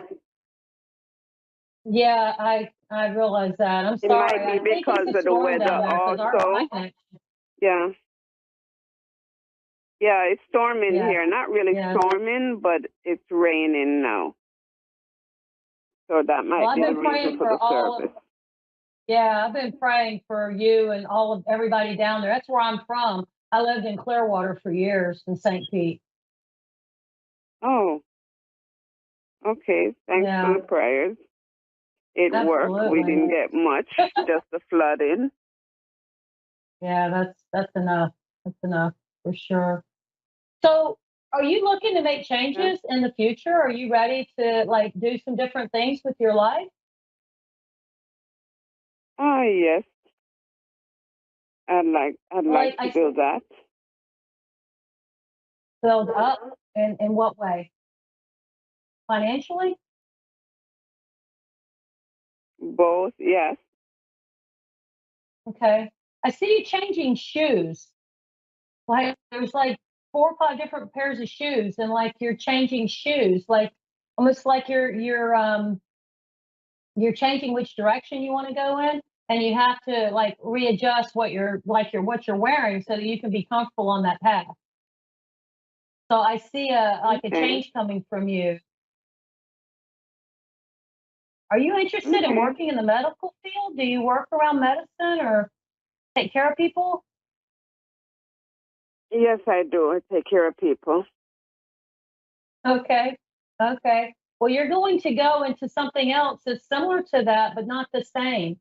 It feels like you're putting on these other shoes, and it sounds funny, but it's like you have on like work tennis shoes, but you're going into sandals. So it's something. Maybe that's the singing Like part. I'm going to change my career. Yes. Yes, definitely. Okay. Do you sing in church? You don't sing anywhere. No. No, I don't. You may want to try that. It just feels very strong. I see you singing in these sandals. So, Spirit has a funny way of giving you messages.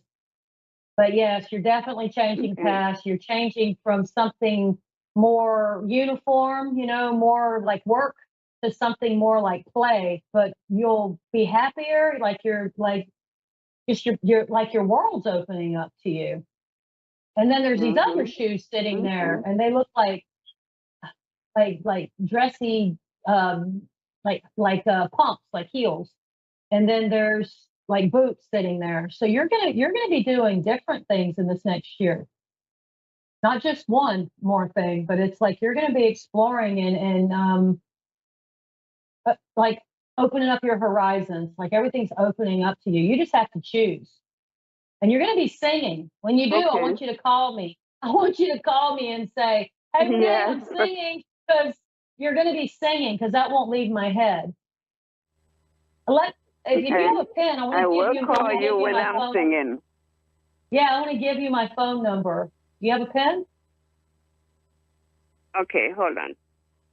Okay. So funny.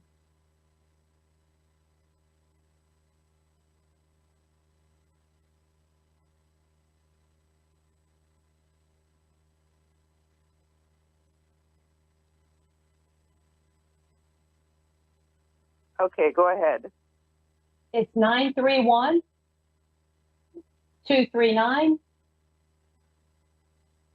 2592. That's 931-339-2593. No, 239-2592. Okay, 2592. I got that. Yes. Yeah. 931-239-2592. Renee Johnson is my name.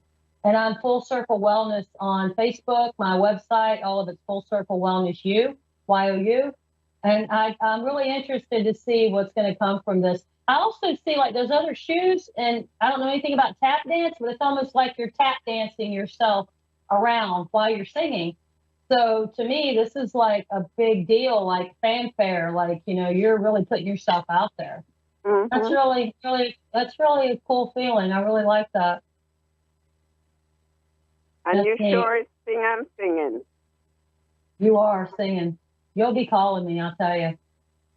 But listen, I'm going to have to let you go. I got just a minute or two before I got to wrap this show up. You have a beautiful night. Stay safe and let me know how it goes, okay?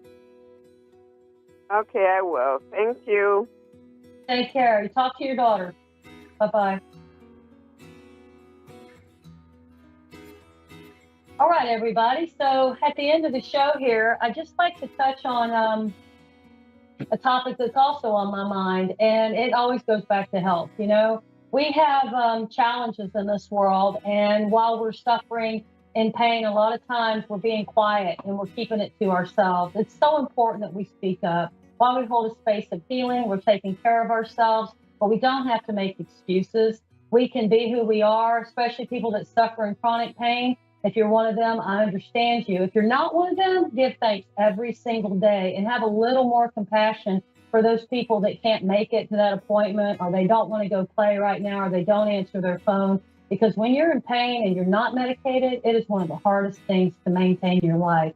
But never suffer in silence. Remember, there's always people out there that will talk to you, whether it's a support group, a good friend, whatever it is. And remember to always go back to that place of balance and peace, because that's where the healing starts. And then drink your lemon water, do some juice fasting, cut your portions back, skip a day of eating, do a little bit more fasting, and just keep doing the next right thing, guys. Don't forget to look up. Your answers are coming from above always, coming through that crown chakra.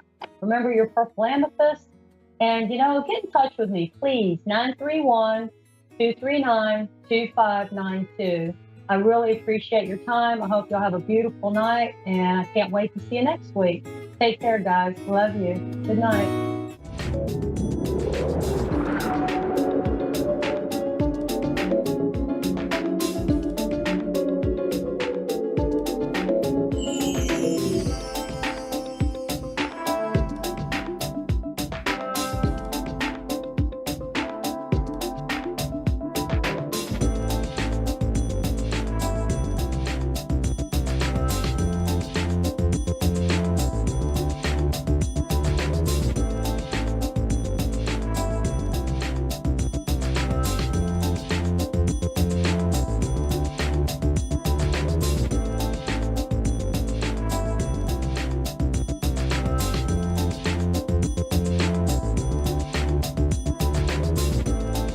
You're listening to A1R Psychic Radio, Earth's #1 psychic radio network, and watching Moonstruck TV and Lightning Television. Welcome. Time for Evenings with Kimberly, the comedian medium. Live from KimberlyWagonMakers.com. Connect direct. In North America, dial 888-454-2751. In London, 20-3519-2158. In Sydney, dial 02-8488-3147. Or online, contact us through our Facebook page, facebook.com/psychic radio. Or one of our websites, askoneradio.com or moonstruck.tv. This is Evenings with Kimberly on A1R, the Ask One Radio Network. Welcome. I'm back finally. I'm back to AR1 Radio, Moonstruck, and I'm sorry I was away so long. But life is messy, and then it's beautiful. And then it's messy. So I am back. A little nervous because I literally went undercover for about 6 weeks, but I did also do a little more channeling and learning. So yeah, but I am back. Hopefully I can get my groove back and be here every week. And then also on my website, KimberlyWagonmakers.com, or Facebook, I'm going to try to do live readings as well. You can find me. I got hacked, believe it or not. I had 1.7 on TikTok and it shut me down. I got hacked. Those hackers are good. Broke my heart. That was probably part of my like, wow. So my new TikTok is taking a while to get its rhythm, but I'm there trying to figure it out again. And I'm here, I'm back, I'm positive. No matter what, even with all 7 planets in retrograde, we can handle it. And Mercury just ended, by the way, but the remnants still linger. Looks like I have somebody in Norwalk, California. That's, I don't know how close. Hi, Kathy. Hi there. Can you hear me Hi. well? Oh, I can, yes. Good. Hi, Kathy. So Hi. can you do me a favor? Before you say things, could you just say your name for me slowly? Kathy. Say it again, dear Kathy. Just say it. Yeah, because I'm having trouble hearing you clear. Kathy? Yes. Okay, say it 3 times, please, Kathy. Kathy? Okay. Okay. So, Kathy, I'm not sure what you were looking for this evening, but I do sense a deep sadness around you right now. I see your aura is very, I'll just say I'm feeling and sensing a deep sadness around you right now. And I feel this is a couple things going on. Is there a specific question you'd like me to answer, or should I just try to go in? I feel you could try. Yeah, you could try to go with the instincts on it. Okay. So I'm just going to shoot out, and you can kind of let me know. But I feel a man around you, a man in spirit, and I feel like he's supporting you. But I feel like you also have a relationship issue with a man that's present. Does that make sense to you? No, I don't have anybody right now. Okay, there's nobody, huh? So I'm feeling like there's some issues regarding relationship. No. Okay. The loneliness and sadness that I'm picking up on, I'm also picking up on a little doggy. I just caught a little doggy. A little, I want to say white doggy or dirty white, a little one. Do you have one in spirit? Yes. Okay. Yes. Okay, so he's definitely all around you. I get goosebumps now. So he's definitely all around you trying to cheer you up. And I'm hearing number 1. So I don't know if he's been gone for a year but it's a number 1 and he just lit me up. Like longer than a year, yeah. Okay, because he's all around you. I believe he's trying to cheer you up. I'm hearing that I guess he used to sleep by your head on the left side. I pick up on animals as well. So maybe this is what you needed to cheer you up. I'm not sure. You can let me know. But did he used to sleep by your pillow on the left side? he used to sleep with my mom sometimes. Okay, and was he a little dog? A little, yeah, he was little. Okay. I don't want to say like a Chihuahua. I feel more like a Maltipoo or a poodle, maybe even a little mutt, He's but he kind of a wasn't. Maltese, yeah. Huh? A Shih Tzu, I think. Okay, okay, yes. So yeah, I don't know why but I apparently he really wants to get your attention. Have you been talking to him or missing him recently? No, but sometimes I feel like, I don't know, like he hops, like jumps around. I'm not sure. Yeah. So don't disregard that. That is him, and that does happen. So my love of 4 years, last night I felt him jump up on the bed, and I was like, Oh. okay. And I get upset. I don't want him visiting me. So, but he's been doing it recently, and I'm like, that's enough.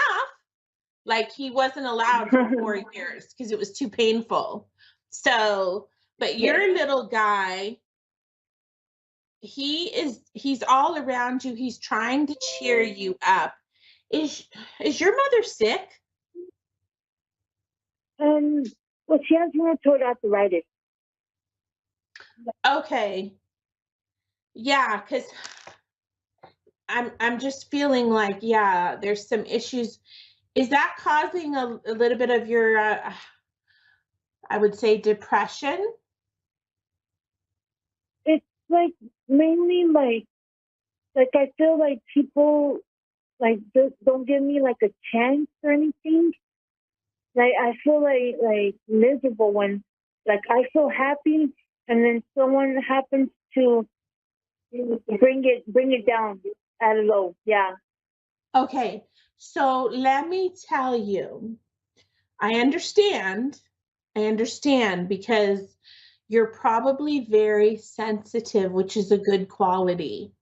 It's part of being empathic. It's a beautiful quality. But sometimes our energy, when we push it out or we extract it, when you're extracting your energy, you're not letting the people come in close to you and love on you. You're actually pushing them out. No, So, I do. It's just, yeah. Yeah, and it's because you've had a lot of pain and hurt, so you're this is your way of protecting yourself. But if you do the opposite and really like next time you're in a public place or a family sitting, expand your energy. Like, I don't know how to explain this, but expand it. Like, it will let people come close to you. It will let them, because there's times when we need to contract. Obviously, like sometimes we don't want anyone in our space. Like if you're on an airplane and you're trying to go to sleep, you're going to contract your energy so that the person next to you doesn't want to have a conversation. But if you're in a place where you want love and attention, then you want to expand your energy so that they will come. So I believe that you just need to expand it so that you can get the love you need and deserve. Because I do feel like right away, that was the first thing I got was your pain and kind of closed off like you had a barrier around yourself. But then your little white doggy was just like circling you. I'm like, okay, he's like still protecting you. He's still like, I got you, mommy. And when you feel that jump or, know that really is your baby. It was my cousin's dog. Yeah. Is anybody like interested in me? Say it again. Oh, do you think anybody's like interested in me or no? And Is anybody okay? So I think I heard, is anybody interested in you at this moment? Correct? Yes. Okay. So I feel like my spirits want to say, yes, there's people that see you. There's somebody like a friend of a friend that sees you from a distance, but is not coming close because of your wall all the way around you. It's like if I saw you at a party, I would know, I personally would know, give her space. She doesn't want me to walk up and say, hey, how you doing? Kathy, what's up? Yes. I would know that your energy, you had the wall up.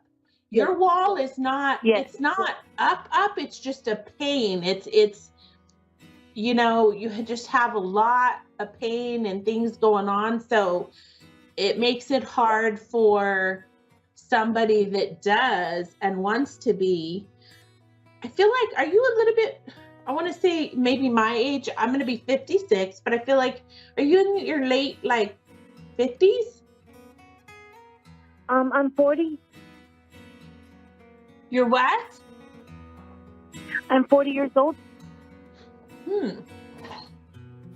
Maybe that's just the way you're living, because I felt like you were a little older, like my age, but, and obviously I'm bouncing around for my age, but I think it's because you're in a hermit phase. Does that make sense?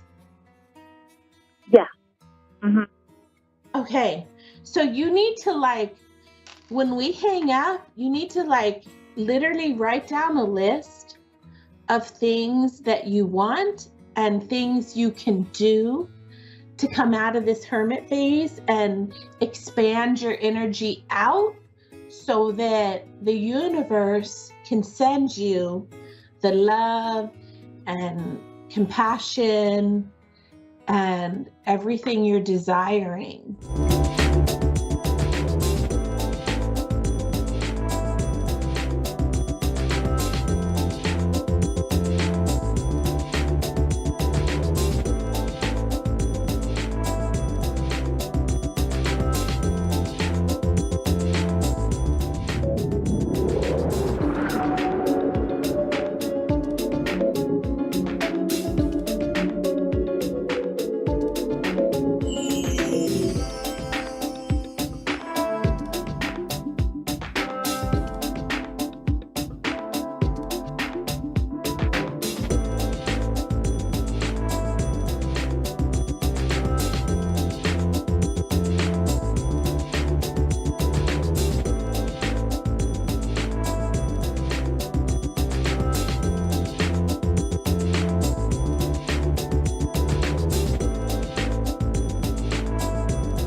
You're listening to A1R Psychic Radio, Earth's #1 psychic radio network, and watching Moonstruck TV, enlightening television. Welcome. Time for Sacred Insights with Andrea Baker. Live from mindbodynourish.etsy.com. Connect direct. In North America, dial 888-454-2751. In London, 20-3519-2158. In Sydney, dial 02-8488-3147. Or online, contact us through our Facebook page, facebook.com/psychic radio. Or one of our websites, askoneradio.com or moonstruck.tv. This is Sacred Insight on A1R, the Ask One Radio Network. Hi, everybody. Welcome to Sacred Insights. I'm so happy to connect with you all. I'm Andrea Bacon, and we are coming to you today to give you messages from your angels, spirit guides, and loved ones on the other side. You know, a very common question that a lot of people ask me is, what is my life purpose? What am I supposed to do? And they kind of hold on to the answer and get kind of confused and never really allow it to just unfold. So the best thing to do is just kind of allow it to unfold instead of constantly trying to figure it out. In the perfect time and divine timing. And one thing that Spirit wants you to remember is, while we do have our dharma, we have our purpose or how we're meant to serve, but they also want you to remember that no matter what, there is only one of you. Your energetic blueprint is sacred, and there isn't anything else like it. So by you being here, you're living your purpose. By being in the world, your energetic blueprint is shared. It has a ripple effect, and it has a tremendous, beautiful impact out in the world. And so they're saying that even when you aren't trying, you're always creating streams of awareness that others are receiving from you. And help expand that out. It's expanding love to other people. You're shining your light, and that really is, in and of itself, is a big purpose. So they want you to focus on balancing your energetic body's fields. So your emotional body, your physical body, mental body, and spiritual body.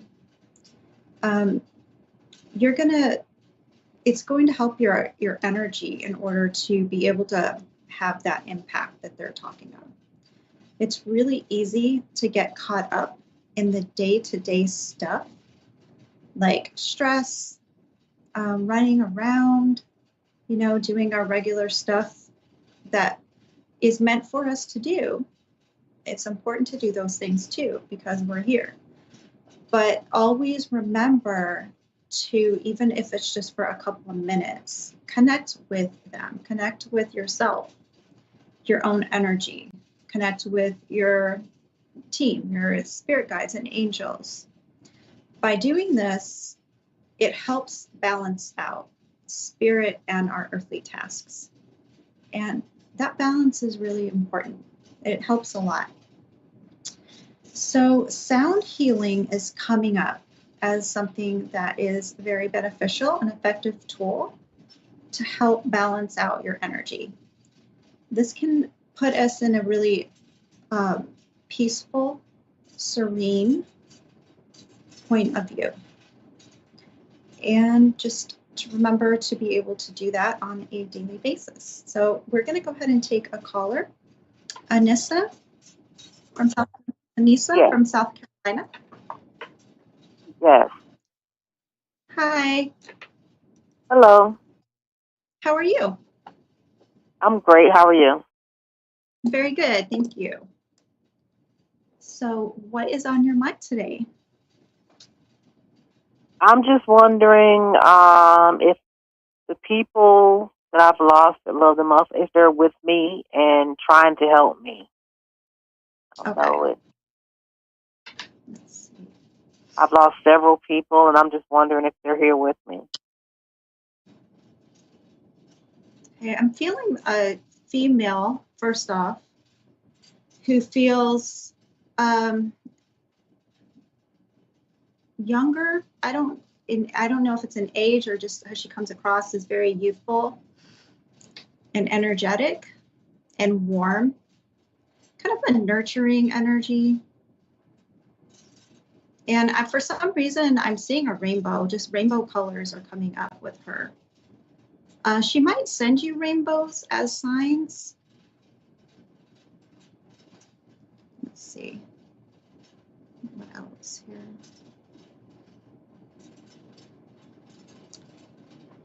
Okay, now I do feel also,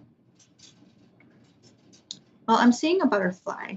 I'm feeling a male, so I'm feeling a few males. I'm feeling like a grandfather and then a younger male around. So let me see if I can kind of see what they want to say.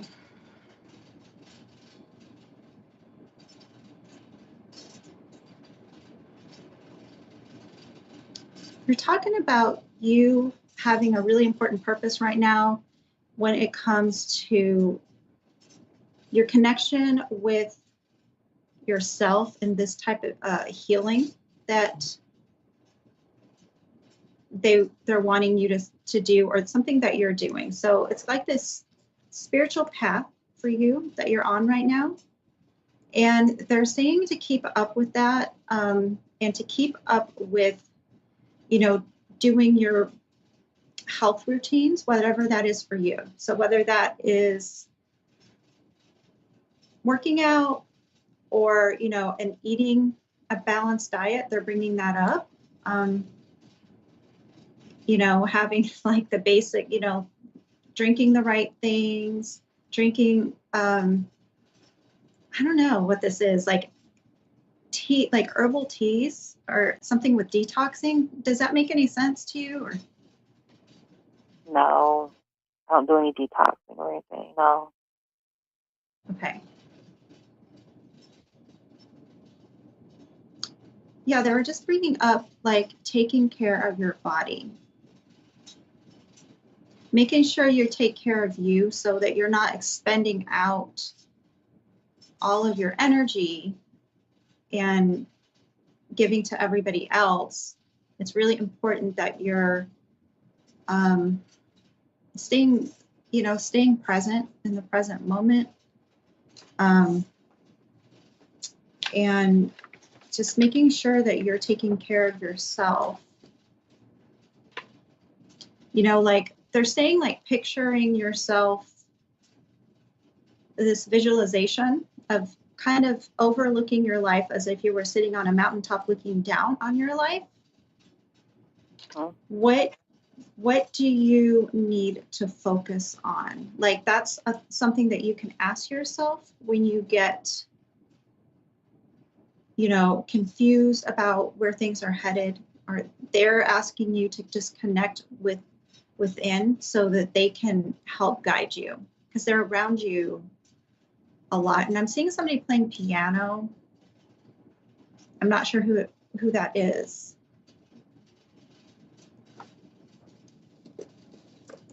I don't know. I don't know. And they're also talking about what you need to let go of as far as letting go of resentments, or forgiving yourself, forgiving anybody in the past, especially don't hold things against yourself.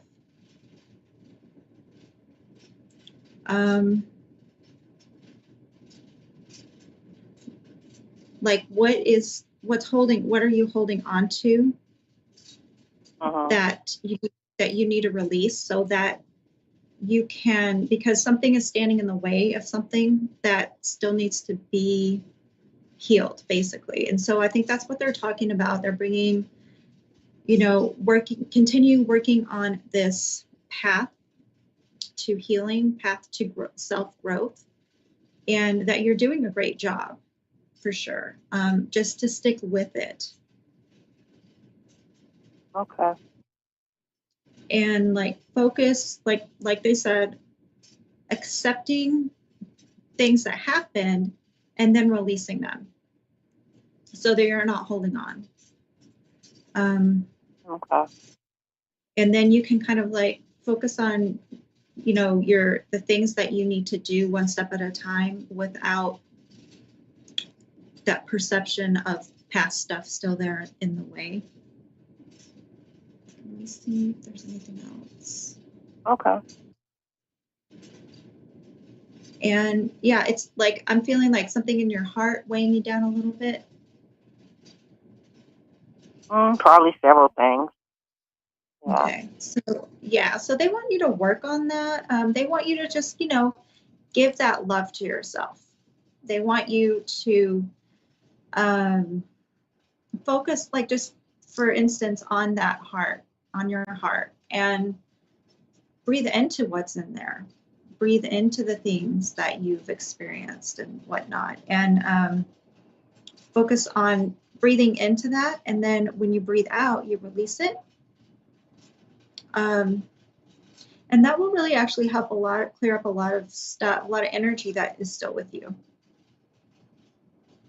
Okay. Yeah, and just like keep on your path to health, to I'm hearing oneness with your higher self. And I'm seeing like the grass and like fairies or something. I don't know.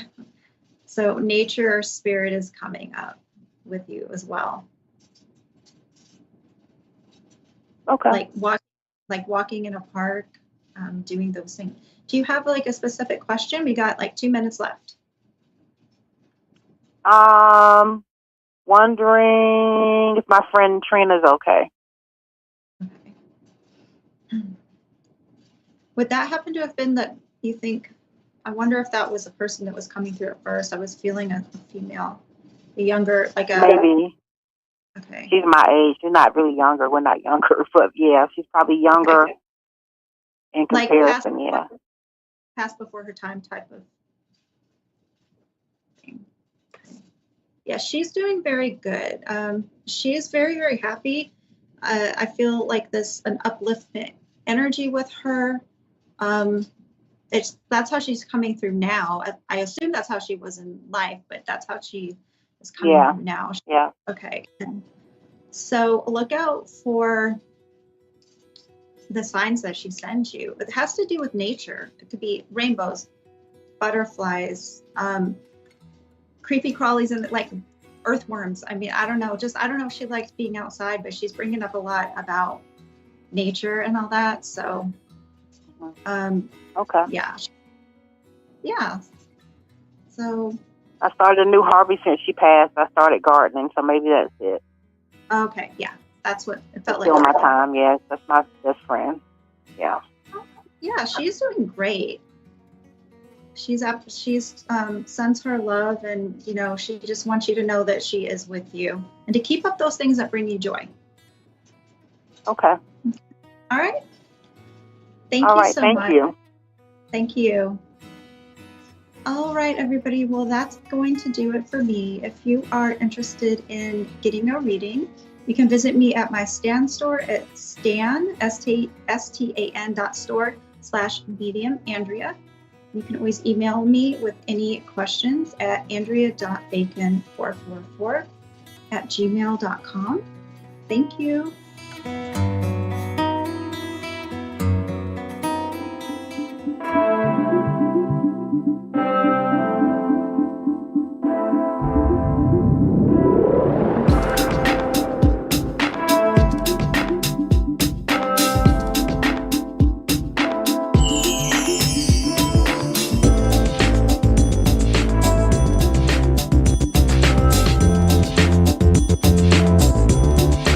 Listening to A1R Psychic Radio. Earth's #1 psychic radio network, and watching Moonstruck TV, enlightening television. Welcome. Time for the mini medium with Stephanie Cowan. Live from tarotwithsteph.net. Connect direct. In North America, dial 888-454-2751. In London, 20-3519-2158. In Sydney, dial 02-8488-3147. Or online, contact us through our Facebook page, facebook.com/psychic radio. Or one of our websites, askoneradio.com or moonstruck.tv. This is the mini medium on A1R, the Ask One Radio Network. All right. Hi, guys. Happy Wednesday. Happy hump day, as usual, as a Wednesday. And happy full moon, blue moon, super moon day. So we are in this crazy energy, and I'm super excited for today and how these readings go, especially with how incredible that this super blue moon can be, especially for people that are sensitive, psychic mediums, readers, and such. So anyhow, I am your mini medium on the A1R Psychic Radio and Moonstruck TV. And I'll tell you what, my friends, you're in for a great night. So hopefully you're out there listening and feeling all this beautiful energy, and hopefully you're doing some moon work tonight. I know I will be doing a little bit, but mostly will be tomorrow night. I teach a class and taking my class to do some full moon work, and we'll make some moon water and put our crystals and our stones and our cards and all that good stuff out to really absorb all that beautiful super moon energy. So if you can get the chance, I highly recommend going outside and checking it out. Hopefully, wherever you are in this beautiful world here, that you're able to get to experience this blue moon, because just like the saying, once in a blue moon, same thing, once in a blue moon. This doesn't happen very often. I think when I read, I believe it said every 7 years or so. So it's not common, right? But boy, take advantage of it. Also, I read that the planet Saturn is also going to be closer. And due to that, if you have a really good, telescope, then you're able to see Saturn's rings, which is amazing. So anyhow, yeah, the energy is insane. We have 7 planets that are in retrograde. So if you all are feeling a little bit kind of off and a little out of sorts, or you feel like you're just, it's just anxiety, if things just feel like they're just a little overwhelming, just know that you're not alone. There are many, including myself, really feeling this retrograde, really feeling all of these planets that are in retrograde. So also in combination with that, with this blue moon. So lots of crazy energy, but the most important thing to remember during this time is to keep yourself grounded. Go outside, take your shoes and socks off, your feet in the dirt, in the if you have rivers, lakes, even better, the ocean, if you're near the ocean, and just get yourself connected to Gaia, just Mother Earth, or to the universe, and just, give back all the things that are no longer serving you. Give that back to Gaia, to Mother Earth, and she and the universe will work together, recycle all that energy, bring it back to you as good love and light and good energy. So it can actually be a great time to really start to think about the things that you want to change in your life and what you want to manifest.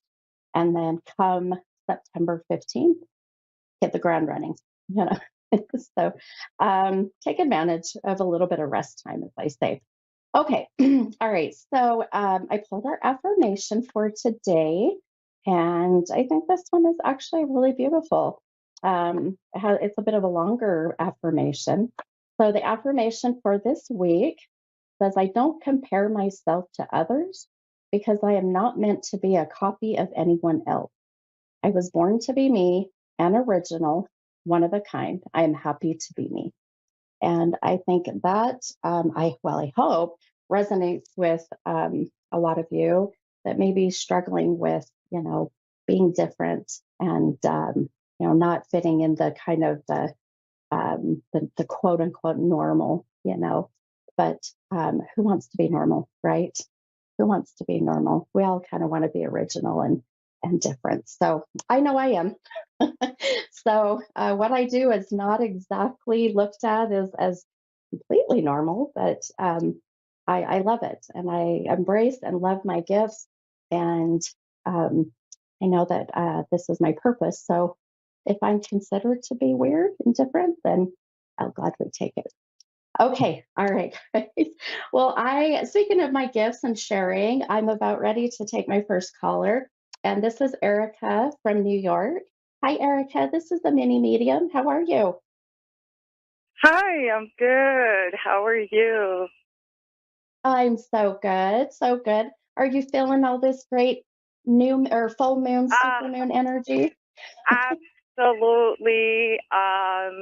I actually have my moon in Virgo and I'm a Pisces, so I'm absolutely just a bit overwhelmed. Like my body's just been so exhausted the whole day, and I've just been crying since yesterday, crying today. A lot of purging going on. Yes. Yeah. Yes. Well, and just being that you are, the Virgo and the Pisces connection, I mean, that's huge for you. And like I was saying a minute ago, but it's nice to have kind of an excuse, right? It's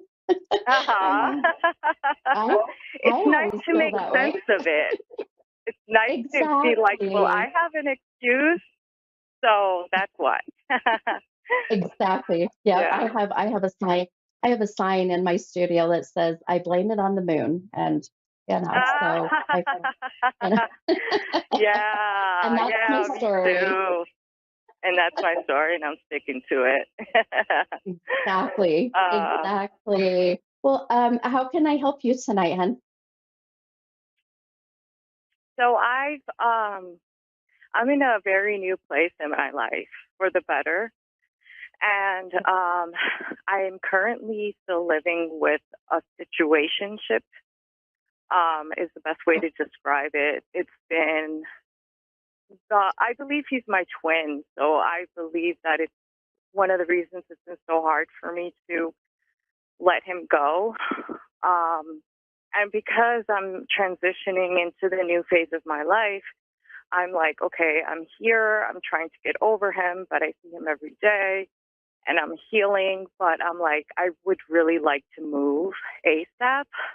And so I'm just wondering, like, when I'll be able, when are my finances going to start coming in? I'm a former dancer, and I'm just starting over.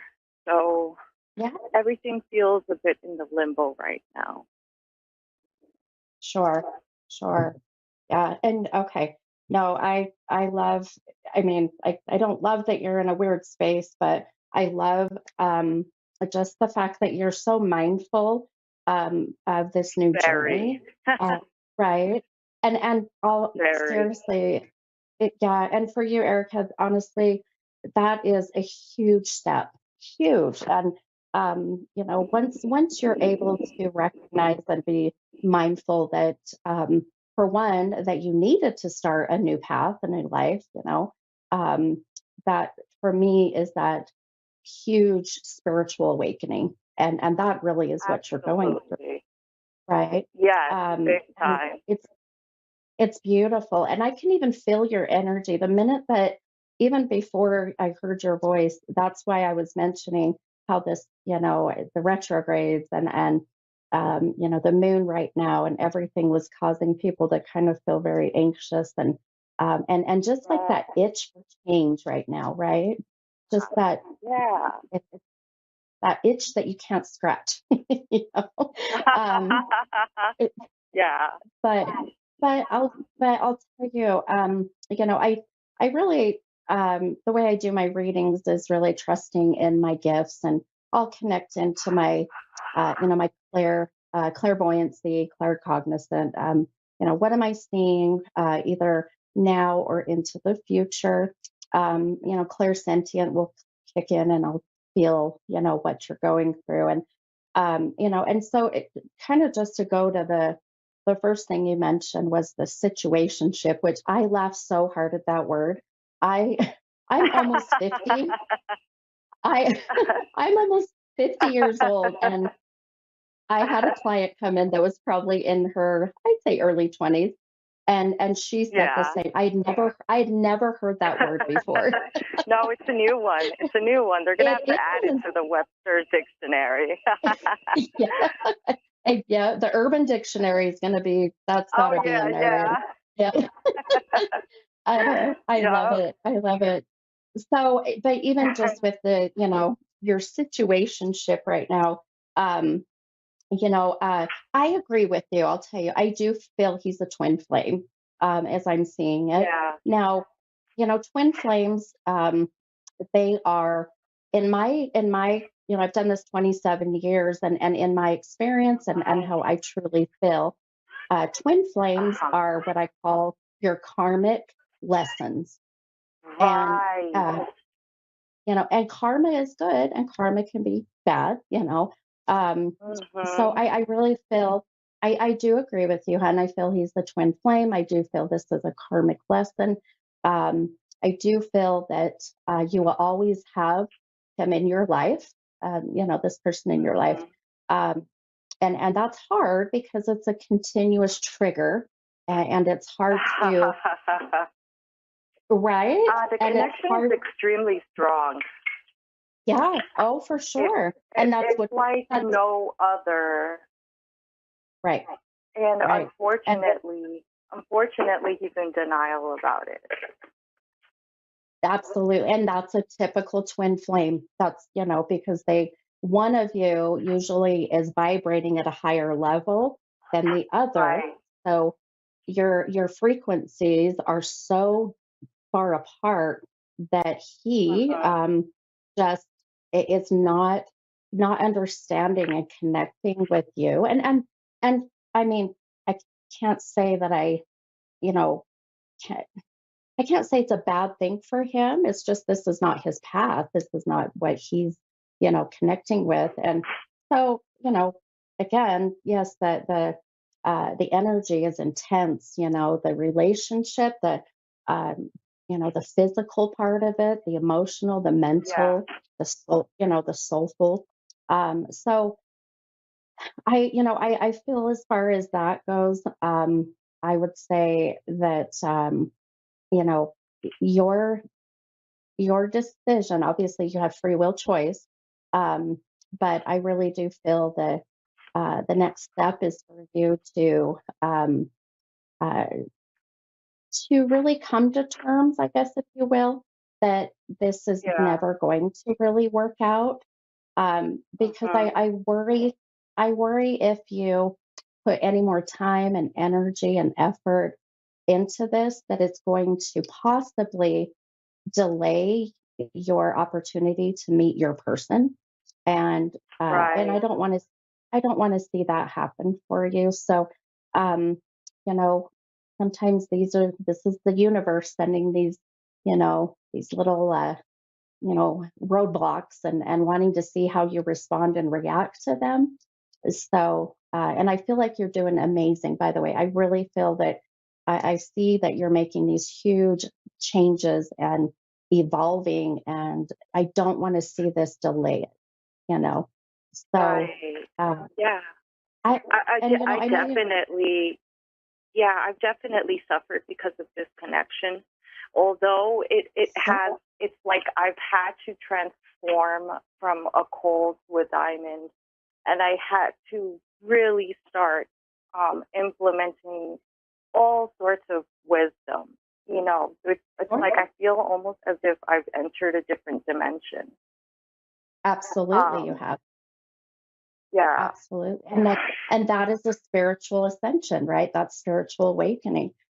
You're connecting with your highest self, and it's uncomfortable because it's unknown territory. And so it's hard, but it's also your beautiful intuition, which I know you have an amazing connection with your intuition. Your intuition is telling you that this is not the right one, but that beautiful heart chakra is going, but wait, it feels right, so it's hard. It is. And, I know I have another caller waiting for me, hun, but I do know that some things too, when you mentioned about moving, I think you said moving, you're looking at wanting to move ASAP. Is that right? Yeah. Yeah. Okay, so I'll tell you, I pulled a few cards because I'll use my tarot once in a while as kind of a guide and see how it connects with my intuition and my visions. And um, one of the cards you pulled, it's the Will card, and the Will card, especially the one that I have, and I'll show it on my on the live here, so people, if you go and watch the video, but um, the Will card, she's standing on top of a compass, and then she's doing a kind of a yoga pose, and then she's balancing the light and the dark in her life, and that compass is your internal compass. So what it's saying is that you are finding that balance between your light and dark. You're finding your internal compass, and this all comes together with you having these big changes coming. And I'll tell you, I really feel this is boy, this is coming in the next 4 months. So I would watch for by the end of the year, seeing these changes coming. And I'll tell you, I see you moving out of state. I'll throw that out there too. I don't feel like you're going to stay completely where you're at. So, so Okay. keep that in mind, my friend. And I've got to take my other caller, but I do have tonight on my Facebook page on the mini medium. I do free readings tonight from 7:30 to about 9:30, 10 o'clock. Feel free to hop on, and I'd be happy to continue this for you. Okay, if you're available. Okay. Where is it on this page? It's on my Facebook page. It's mini medium, just like my show. Uh-huh. Yeah, if you have Facebook. And you just, if you go to the page, you'll see the live event at 7:30, and you just hit join and come in, and we have such a fun group on there. So let me know. Okay. When Yeah, you that hop would on, be tell me who you great. are. Yeah. Okay. Okay, because it's actually 8:18 where I'm at. Yeah. So it'll be 9:30 your time. It'll be Okay, 9:30 9:30 my time. Yeah, might be a little bit late, but I mean, if you're up, hop on, and I'm happy The to full see moon, you. I can't sleep. Yeah, especially with this full moon. Yeah. Absolutely. All right, my friend. Well, I hope that helped you a little bit, and please feel free to hop on there or go on to my website is also, it's mini-medium.com, and hop on there and message me too if you'd like. Yeah, I will. Okay. All right. Thank Thank you. you so much, Erica. Have a wonderful night, hun. Okay, you too. Okay. All right. Okay. Bye-bye. Bye. Okay. All right. All right. Perfect. All right. We got a little bit of time for my next caller, and I missed the name. Oh, hi, Courtney in Terre Haute, Indiana. How are you? Yes, hi. I'm good. How are you? Hi. Good. Good. This is the mini medium. How can I help you tonight? Well, I don't know if this is like the sort of thing that you do. I know there's, different areas of, uh mediumship and all that, but I have gone through a lot in life right now, and my father passed away a couple of years ago, and he was my best friend. He was my rock. Like, no matter what issues I had in life, he always had every answer to them. And I really would love to get, if there was like anybody that could connect to him and see if there's anything he wants to say to me, maybe some guidance on the decisions that I'm facing in life right now. I'm completely lost. Gotcha. Okay. Okay, my friend. Okay. Yeah, no, I can absolutely see if I can see if we get any connection, maybe with dad, or at least give you a little bit of guidance here. And I know these calls are so short, but let's see if I can't pick up on anything. And first of all, I'm very sorry for your loss. I lost my dad 7 years ago, and it's hard. It's been hard. So I my heart goes out to you, my friend. It was really rough. He died in November of 2020, and then of December of 2020, my grandfather passed away. And so the two most important men in my life were gone just in a matter of a month of time. It was crazy. Yeah, it just seems like, not to sound insensitive in any way, but when they say it comes in threes, it kind of does, Absolutely. and There was yeah, it's there was a third one. My ex-husband's grandmother passed away in February of 2021. So my children lost three wow. grandparents in that short span. Oh, Yeah. so hard. Oh my goodness. Yeah. Well, let's see if we can't get some connections. And so I do a lot of automated writing. So I'm just kind of scribbling and getting out the energy. And so let me, a couple things that are coming through now. Just I get numbers very often, and I've done mediumship for 27 years. So I always trust and rely on whatever it is I get, that it will connect with somebody. Because after my podcast, I do a Facebook event, and that's here in about an hour. So if you're on Facebook and you want to go to it's mini medium, just like my show on Facebook, I do free readings tonight for a couple hours. So if our call gets cut short, then just but it is 9:30 Eastern, and then it would be 6:30 Pacific time. So that might help you there. But so first of all, I kept getting the number 86, and 86 being the age of 86. The way I connect to numbers too, this can be August 6th. Yeah. So do you connect with that number with any of your loved ones that have passed? My grandfather was 86 when he passed away. Okay. All right, my friend. Well, your grandfather is here. This is how they come through. And was this grandfather? Is this your dad's dad? No, it's my mother's dad. This is mine. Okay.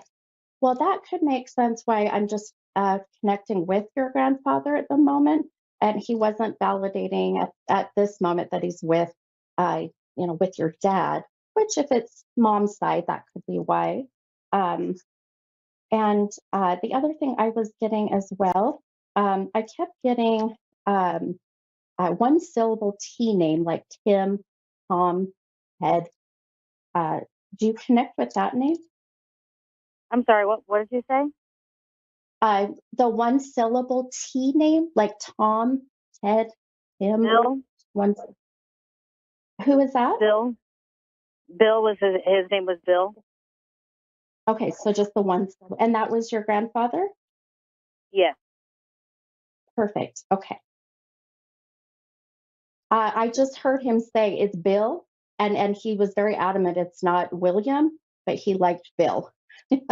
I heard you not call him William. Yes. Is that right? That's absolutely right. Perfect. Okay. Your grandfather comes through in such a fun, kind of jovial way. I don't know how to explain it other than that. but I'll tell you, he also, do you remember the movie Grumpy Old Men?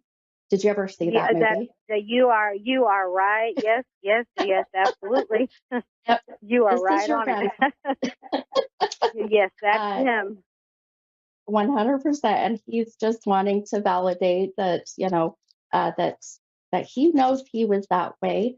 But I'll tell you, he has such a beautiful soul. He's very, he would take, and give the shirt off his back and not even think twice. Yeah. So, he wants to be remembered that way. He does say that, okay. Okay.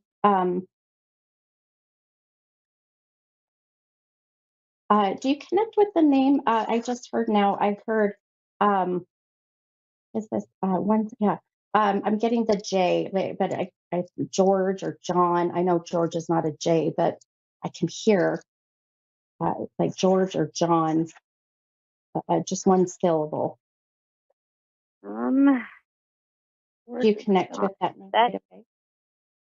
Well, my grandmother's dad, who was his wife, her dad's name was John. Okay. And has he passed? Yes. Okay. All right. And this could just be validation of him being with them and just kind of popping in saying, I'm at peace. So, well, your grandfather's getting a little talkative. He's very quiet though. Okay. Yes. He's a quiet man. Did he smoke cigars or cigarettes? He smoked cigarettes for a lot of his life, and then he had a heart attack and stopped smoking. Okay. All right. Well, and because I can smell the cigarette smoke, which sometimes is their sign, of how they passed or what contributed. Now I've got about 45 seconds or so of your reading, but let me throw this out there for you. Your grandfather's bringing in a whole lot, and I knew this was going to happen with the veil being so thin today with the full moon. If you are awake and available here in about an hour on my Facebook page, it's under Mini Medium. Hop on there. Okay. I do free readings tonight at 7:30 Mountain Time, 9:30 Eastern, and let me know who you are, and I would be so happy to continue this reading for you. Okay, I'll do that. Hey. All right, my friend. Well, thank you for calling. I hope just this little bit gives you some peace, and I hope to see you on my live. Thank you. Okay. All right. You're welcome. Bye-bye. All right. Okay, perfect, guys. I know these nights go by fast, like I say, but please go to my website, mini-medium.com, or to my Facebook, Mini Medium, and I'll see you guys next week. Bye, guys.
You're listening to A1R Psychic Radio, Earth's #1 psychic radio network, and watching Moonstruck TV, enlightening television. Welcome. Time for the Psychic Side with John Capello. John Capello. Live from JohnCapello.com. Connect direct. In North America, dial 888-454-2751. In London, 20-3519-2158. In Sydney, dial 02-8488-3147. Or online, contact us through our Facebook page, facebook.com/psychic radio. Or one of our websites, AskOneRadio.com or Moonstruck.tv. This is the Psychic Side on A1R, the Ask One Radio Network. Hello and welcome to the Psychic Side. I'm your host, John Capello. We're here and delighted to be on the A1R Psychic Radio Network, Moonstruck TV, and a whole bunch of other places. So we're happy that you're here joining us today.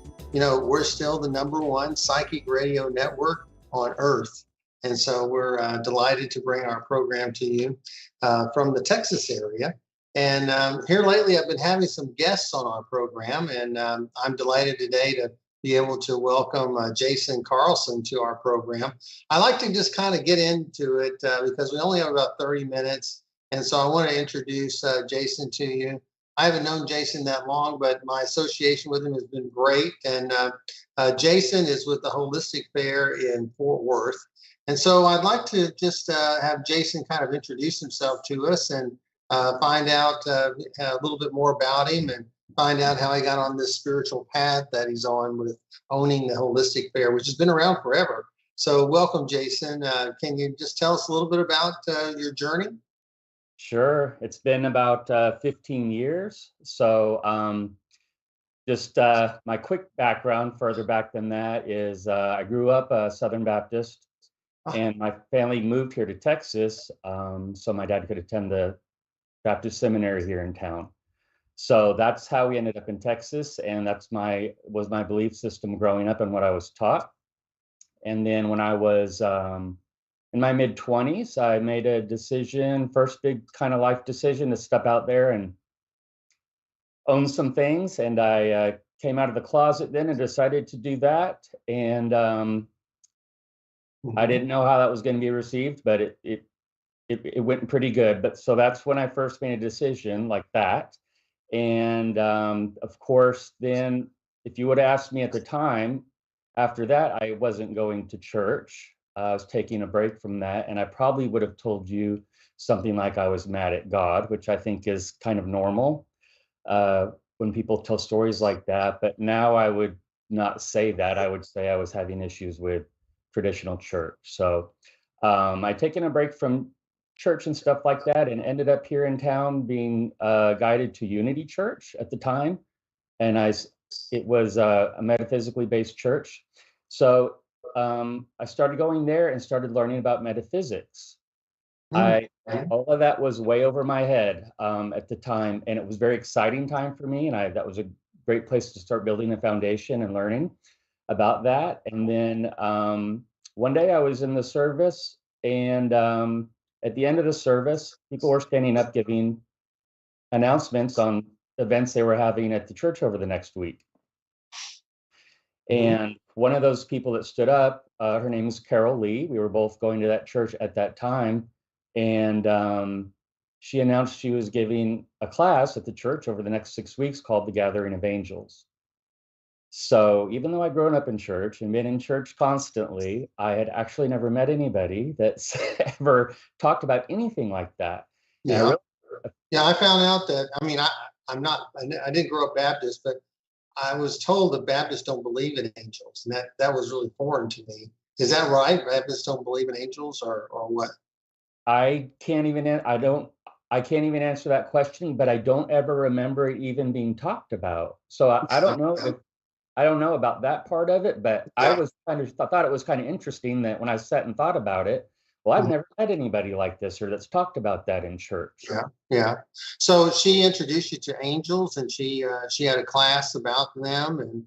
And what did she say? And what was it must have moved you quite a bit to have this experience with angels? It literally moved me with the story I was just telling that day. I was way up in the balcony. She was way down in the front. I literally felt like I was being moved up my thing, and I made my way all the way down there, and I just said, "Hi, I'm Jason, and I'll be there." I didn't know what I was signing up for, what it was, but I had a feeling, a very strong presence over me that is undeniable. So that's what I experienced in class, because I did go to that first class. It was very overwhelming for me, but in a good way. There was a couple of things going on that I realize now and after the fact. I was emotionally overwhelmed for a couple reasons. One,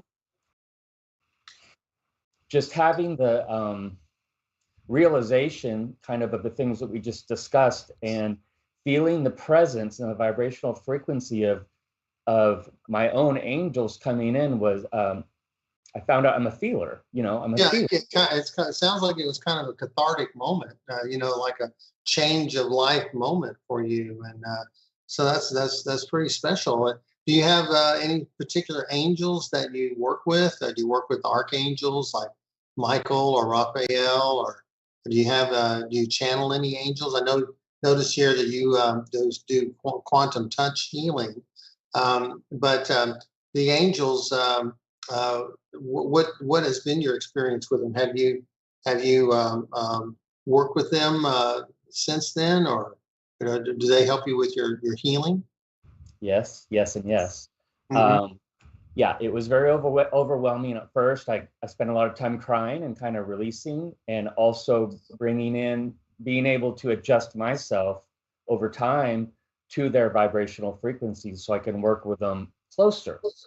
And in the Gathering of Angels class that I was in and that I now teach also, it's a very specific class. It's about our own angels that are assigned to us for this lifetime with specific roles. It's not just about all angel connection or any psychic connections like that. It's very specific. And I like to say it's about teaching us how to be a healthy spiritual practitioner, and things that would fall under that category, which I think are important.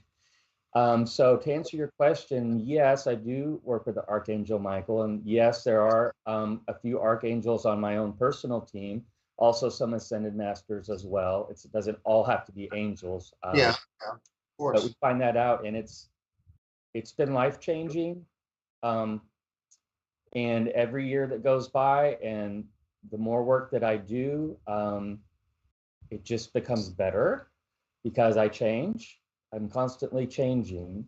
Yeah. And you work with the angels for healing, because you mentioned quantum touch. I also, that was the second class I took. I first took was that also a Unity, or? Yeah, it was right after it, probably Right the same after that? month.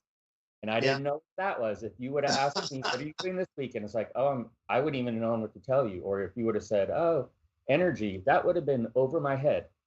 Or healing, I didn't understand any of that then, because I was never exposed to it. But I could feel the experience also in class with that. I could feel the energy, and I could sense and perceive. That's what needed to be fine-tuned over many years.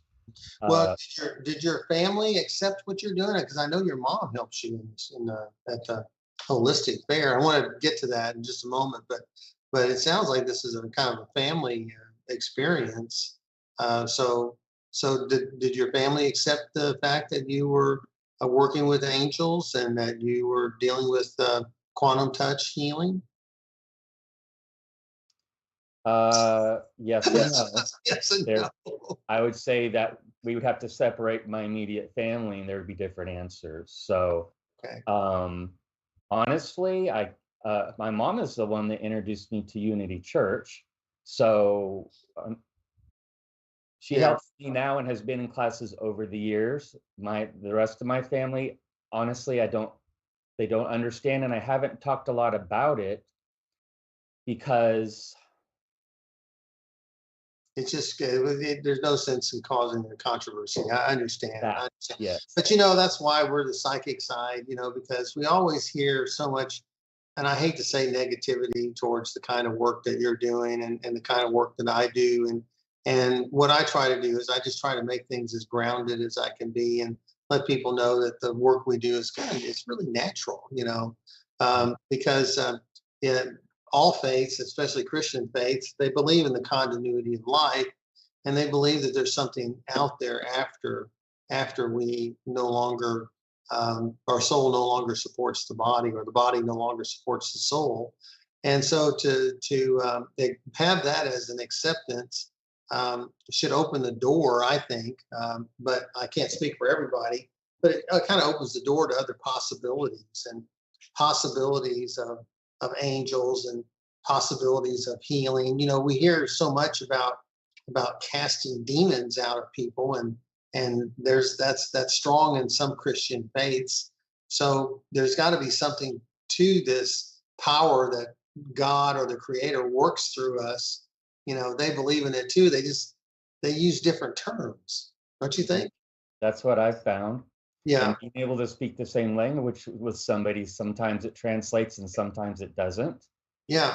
And it is what it is. Just like when we were talking about family, it's like it's just speaking a different language. And sometimes I just don't feel like that I need to be justifying myself too much. I'll give it an effort, but if it's not really being understood or received, I'll just let it be. Yeah. I had a little bit of that with my family, but not too much. They left me alone. But because what, we've always believed in angels, and we didn't get so much into things like Reiki and quantum touch and stuff like that. But we always did believe in angels. But it sounds like it's been kind of a courageous endeavor on your part to kind of buck the trend in your family, and because that's always hard to do. Those people that are closest to you, those people that you trust implicitly, and then suddenly you have a different idea. Not to be hateful to them or anything, but it's just a matter of you were kind of called to growth.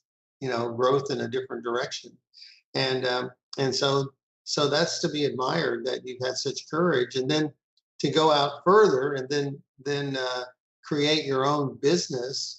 Is this the only business that you have with the Holistic Fair, or do you what else do you do besides the Holistic Fair? Well, that's a good question. No, it's not the only business I have. This journey started 15 years ago, the one I've been describing, 2008. Mm-hmm. Remember 2008, it was an interesting time business-wise, and I actually went self-employed that year. It was a big decision, but I was guided to do that, and I have a mailing business, so I do provide bulk mailing services for other companies and businesses. And I was starting that also at the same time. So I was stepping out in every area of my life, and it was very scary, to be honest with you. Yeah.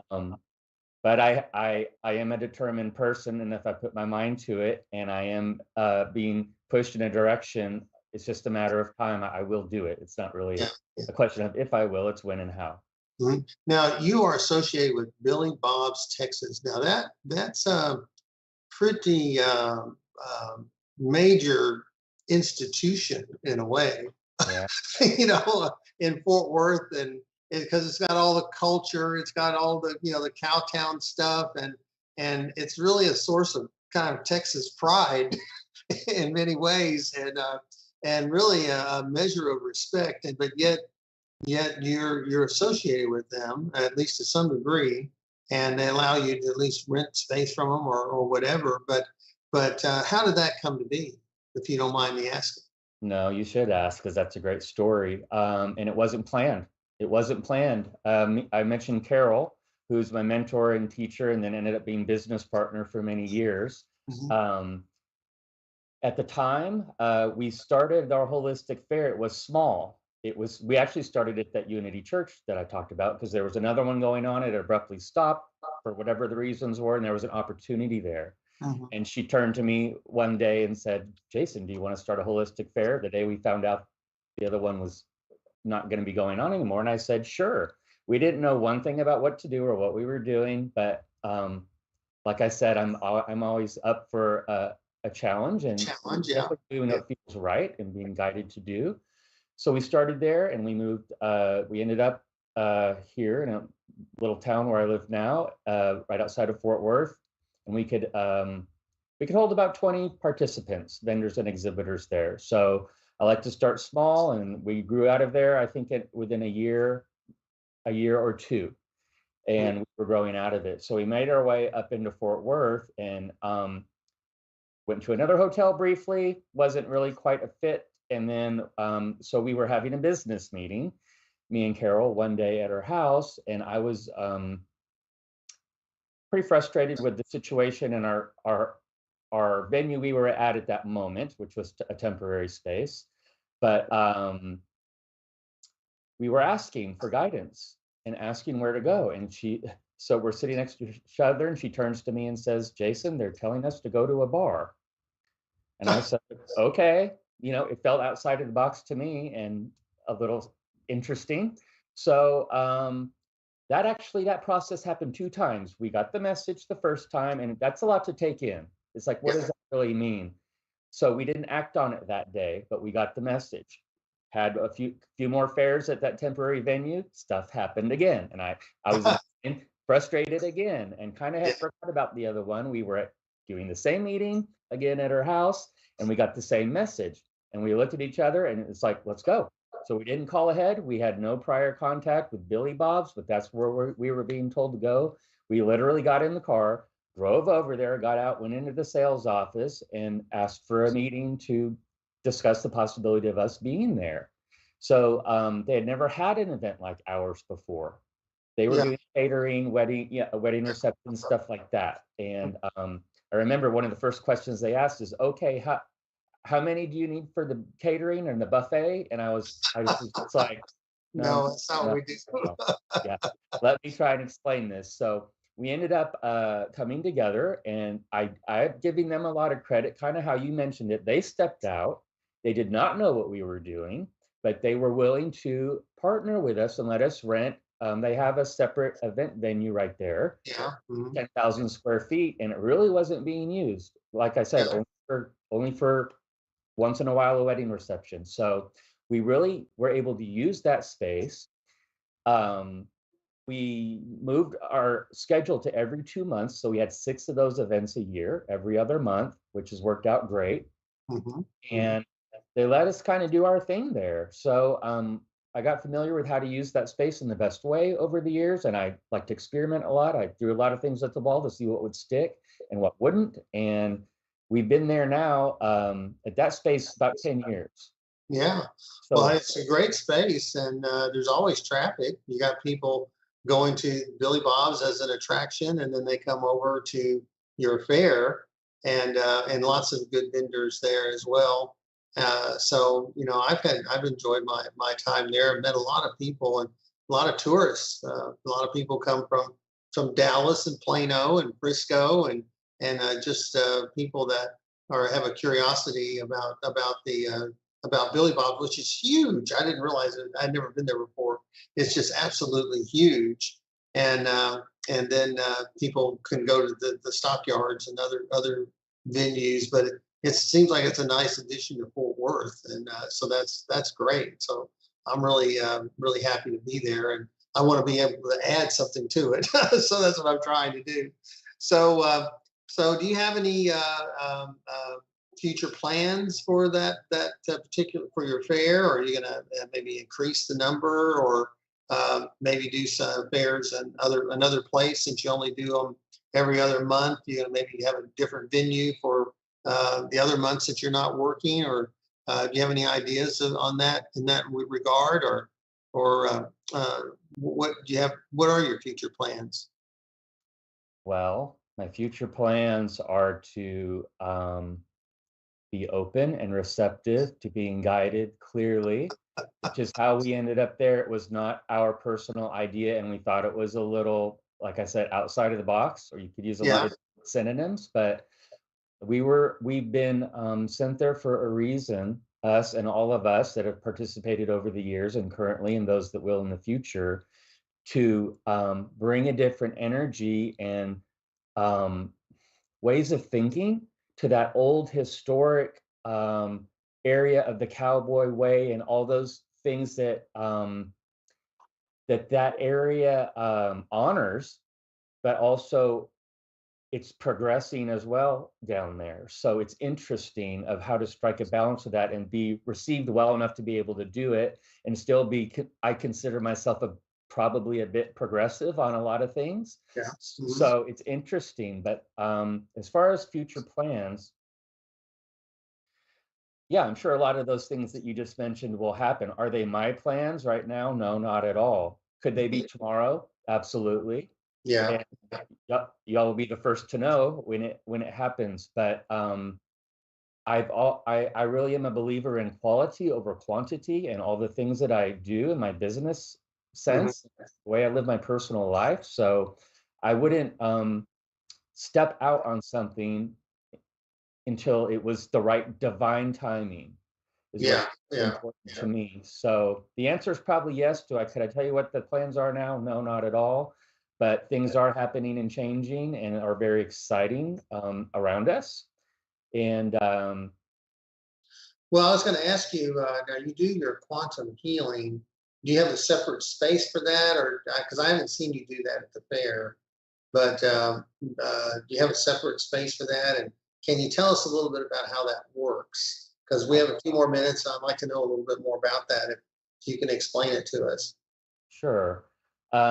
Quantum touch is an energy healing modality that is operates just fine standalone, or it can be partnered and married with anything anybody is already doing, like Reiki or massage or any other thing. It can enhance that. So I love it, and I teach it, and I do practice at the fair. I've got to. You can't see me; we're on opposite sides. I've never seen you.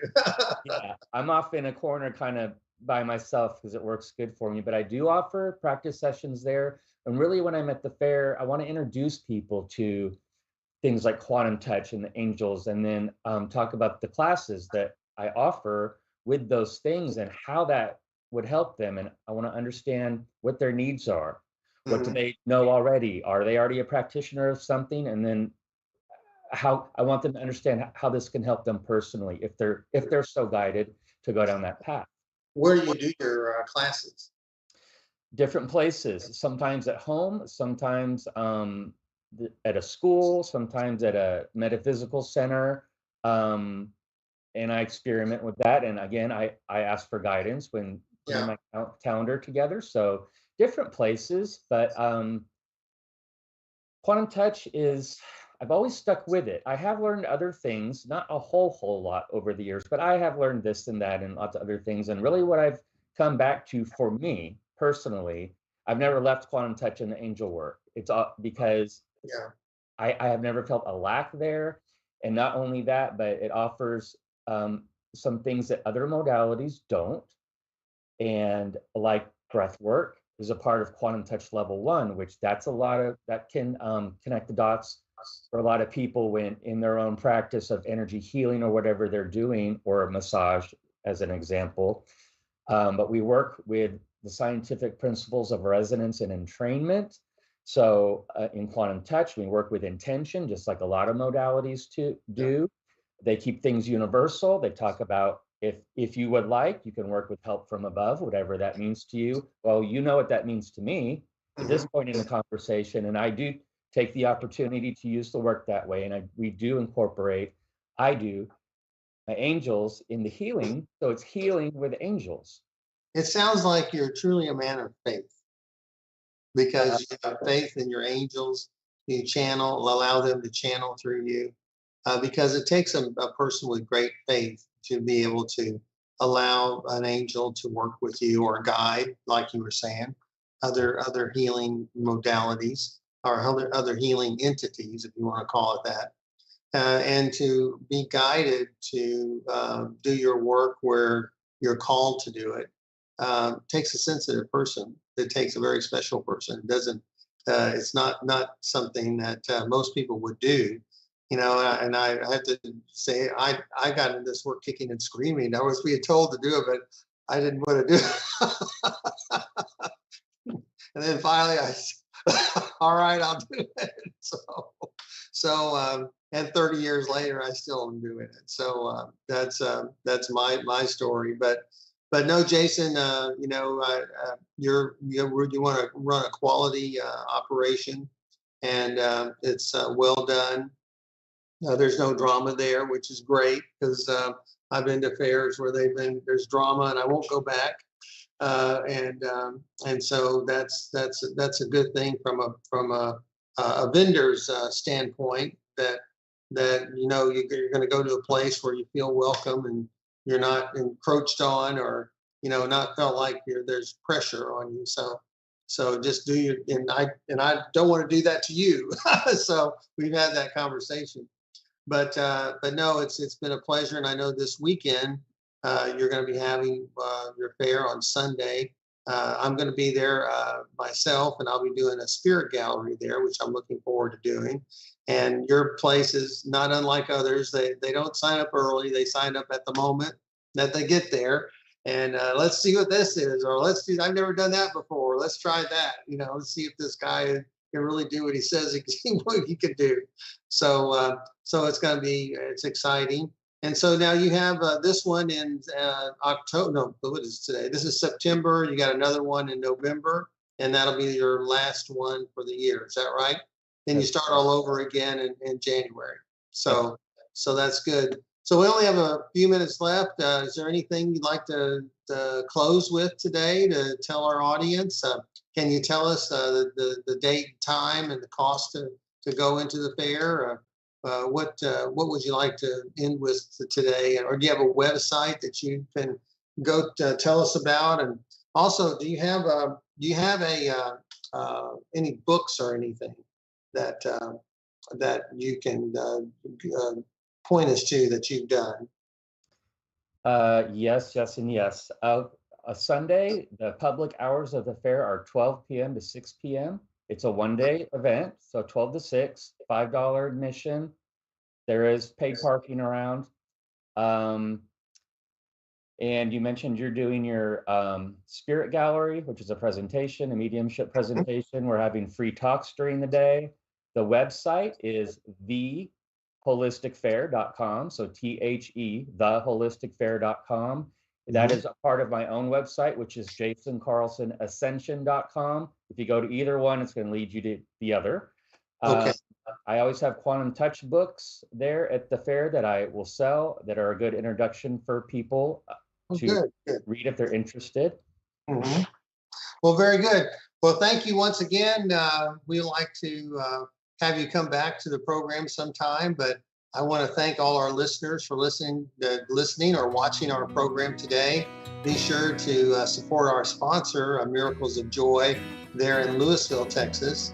They have a promo code. I think you can see it on the screen. It's a PS0223. Go online and buy a bunch of stuff from them, because we appreciate their sponsorship. We want to keep them, so that's good. Invite also you, Jason, if you ever decide you want to sponsor us, let us know. But one other thing, I'd like for you to like my Facebook page, and let you know next week we're going to have another guest. We're going to have Ken Cherry on our program. I don't know, Jason, if you know him, but he was with MUFON for many years, and he now has Epic Voyagers, and he's starting his own conference, kind of a UFO, Ancient Civilizations conference at the end of September. So that should be very, very exciting. So thanks a lot. Take care, and we'll see you next week from the psychic side. Bye-bye.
listening to A1R Psychic Radio, Earth's #1 psychic radio network. You're listening to A1R Psychic Radio, Earth's #1 psychic radio network, and watching Moonstruck TV, Enlightening Television. Welcome. Time for Amanda Hall Psychic with Amanda Hall.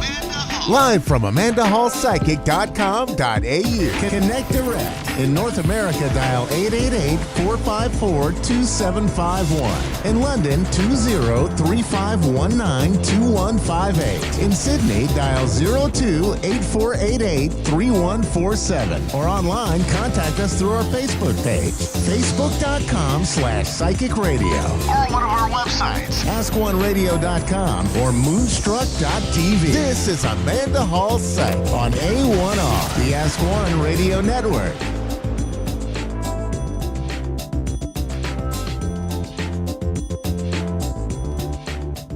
Welcome to A1R Psychic Radio here on Moonstruck TV with Amanda Hall Psychic. What an amazing week it's been around this planet of ours. There's been lots of activity, lots of weather events, and of course there's been lots of tragedies as well, and we can't underplay those.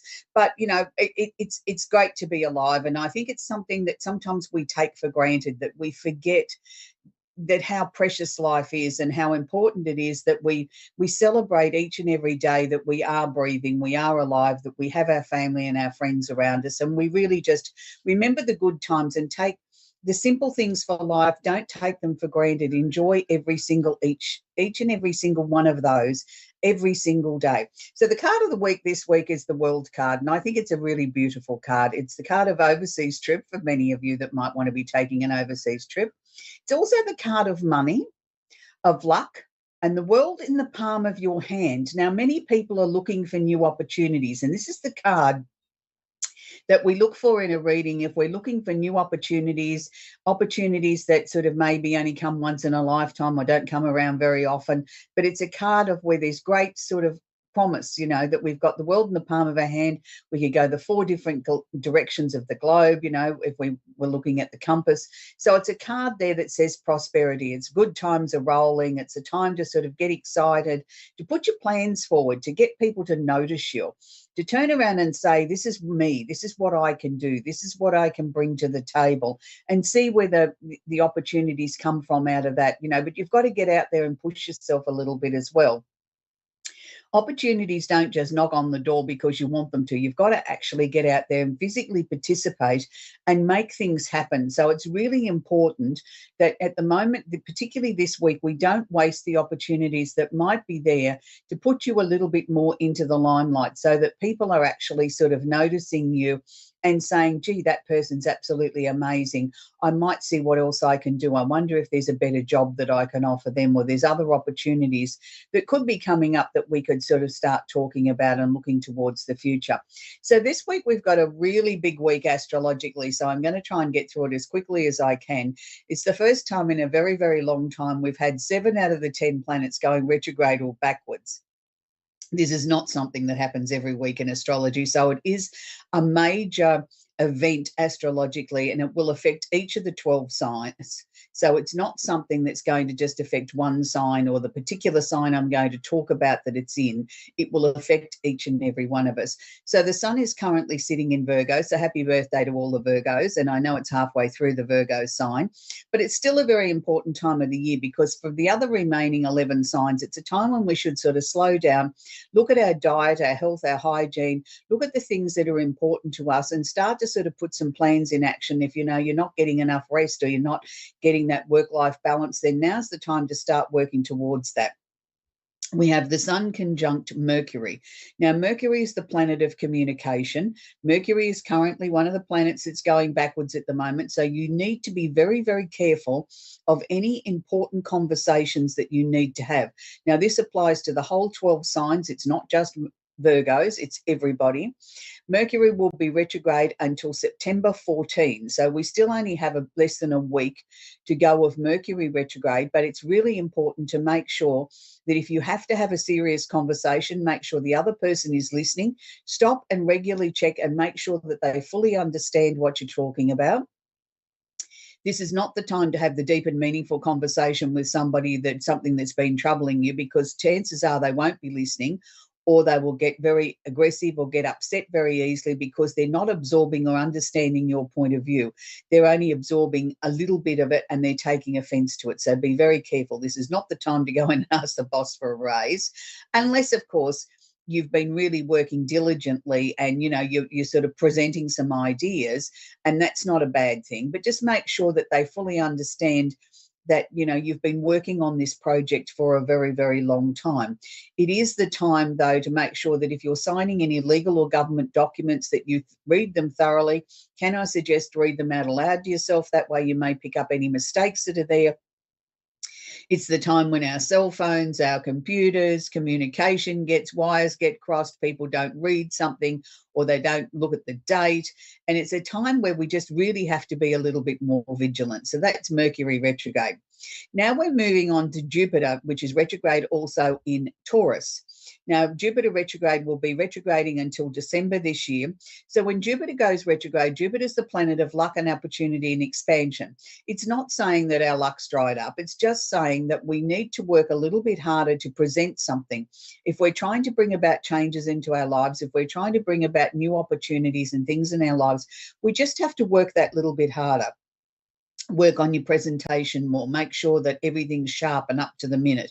Make sure that you're well presented, that you've rehearsed what you're going to say. And that's always a good idea, no matter whether a planet's going retrograde or not, that we have a little trial run before we present something that's really important.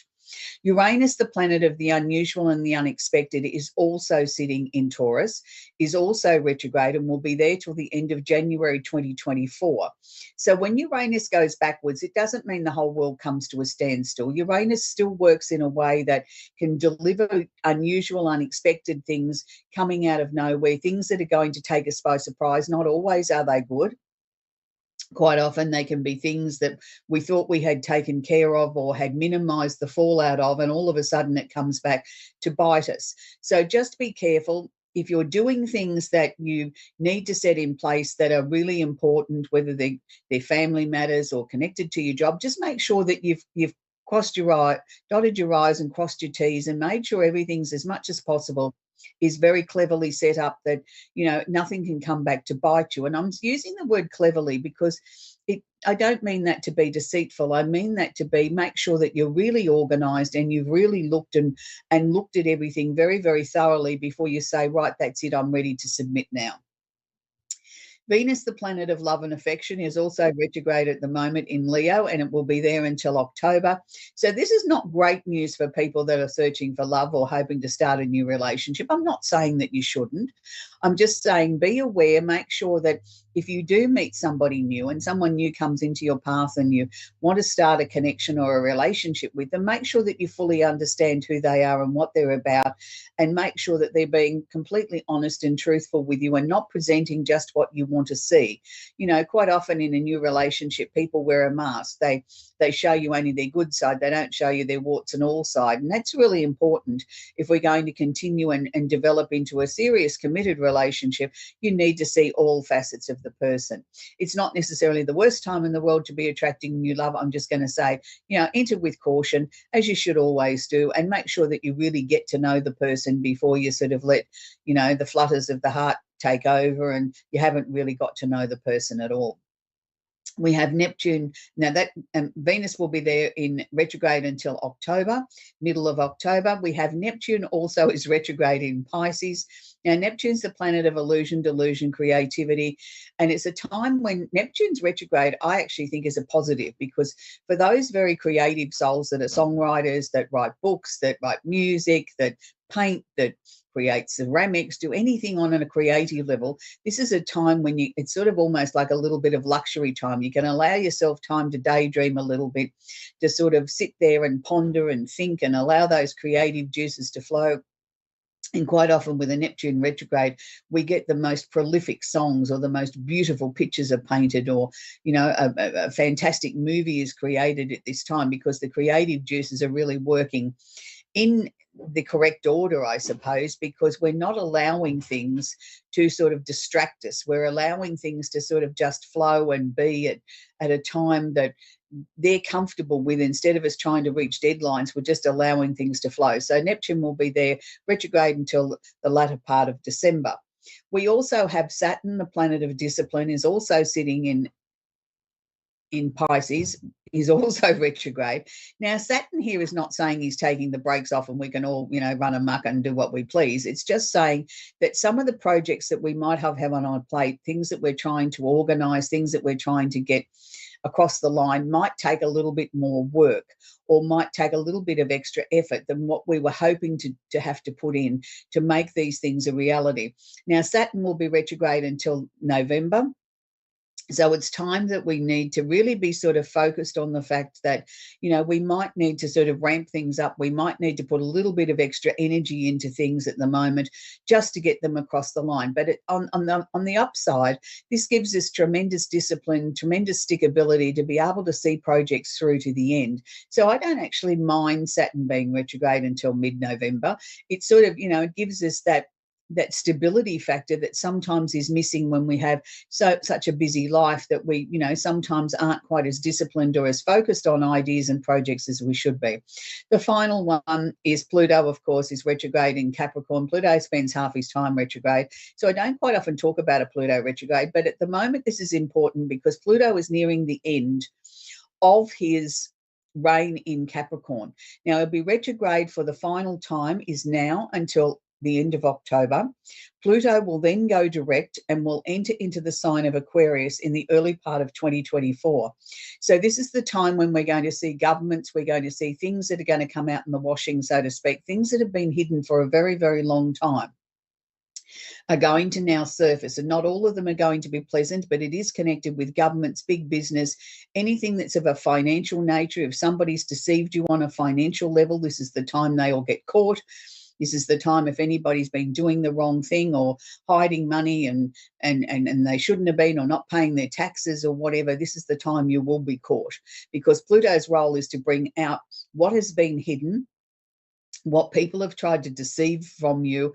It will bring it out into the open now, and it will not be tolerated. So it's a really, if you've done something wrong, you're better off coming clean, owning up to it and taking the consequences, rather than waiting to be caught and then it to be a major, major problem for you. So Pluto retrograde is something we all need to be aware of. We all need to make sure that we've done the right thing, that we haven't done the wrong thing willingly or knowingly, that, sometimes we make mistakes because, or have an accident and do something wrong because we are human. But this is the time to own up. If you've found something that you've done wrong, take it to the authorities, bring that to the attention of the person that needs to have this knowledge and understand, and then sort of, plead for mercy. Say, I really did do it in good faith. I wasn't aware that I was breaking the law or doing something wrong, and you'll find then the consequences will be a lot less.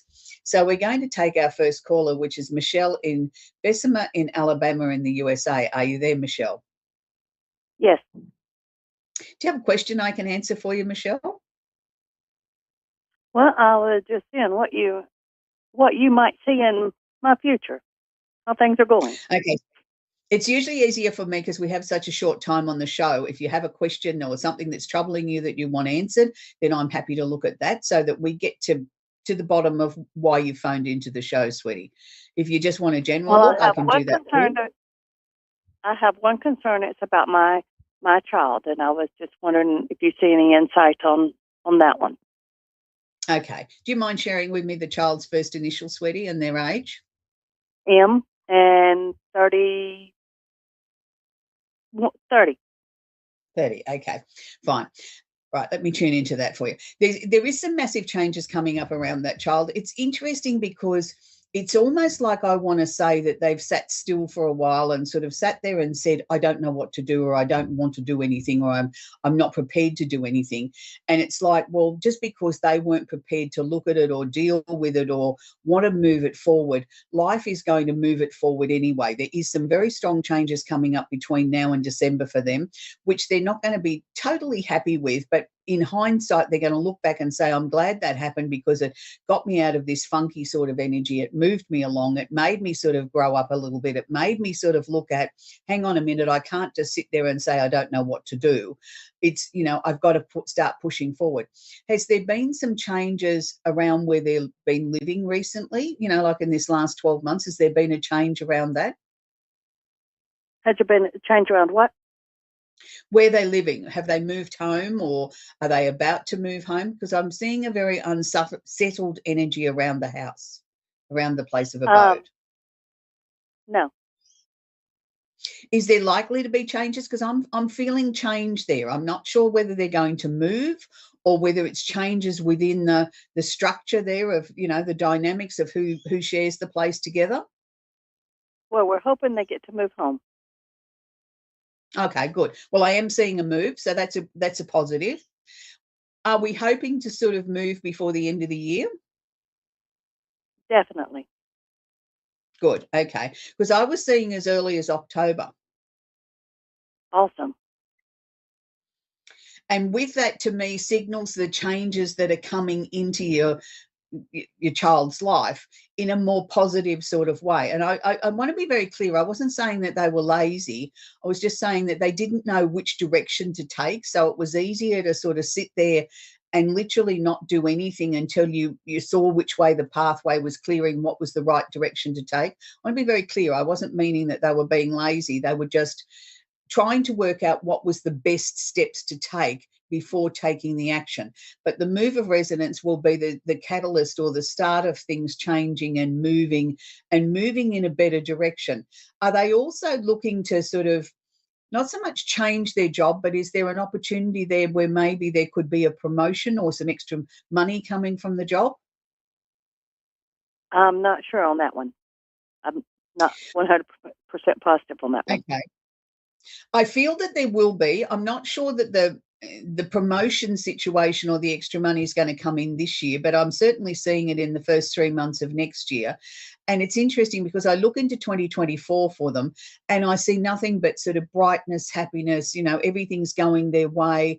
There's a lot of the stress that was there in 2022 and 2023 is now starting to subside and sort of, break up and disappear. And that's a good thing. And also I felt that their health was improving too. So has there been a little bit of a health concern there, a little bit of a niggling issue? Yes. That seems to be certainly improving too. I'm not saying we're completely getting rid of it, but I'm saying it's certainly improved. It's really lovely, Michelle. What I'm seeing around you in your family in general, not just the person we were just talking about, is that things are starting to move forward. It's like everything was stuck for such a long time and it's now like everything's breaking up and it's like we can start to move forward again. And that's a good thing. I don't feel uncomfortable with that. I feel very, very, very positive about that it's now the right time for the whole family to be able to sort of exhale and say, wow, things are starting to move. Things are starting to progress. And I feel a lot of this has fallen on your shoulders, Michelle. It's sort of like you've been the one that's been the glue that's held everybody together. And you're tired. True.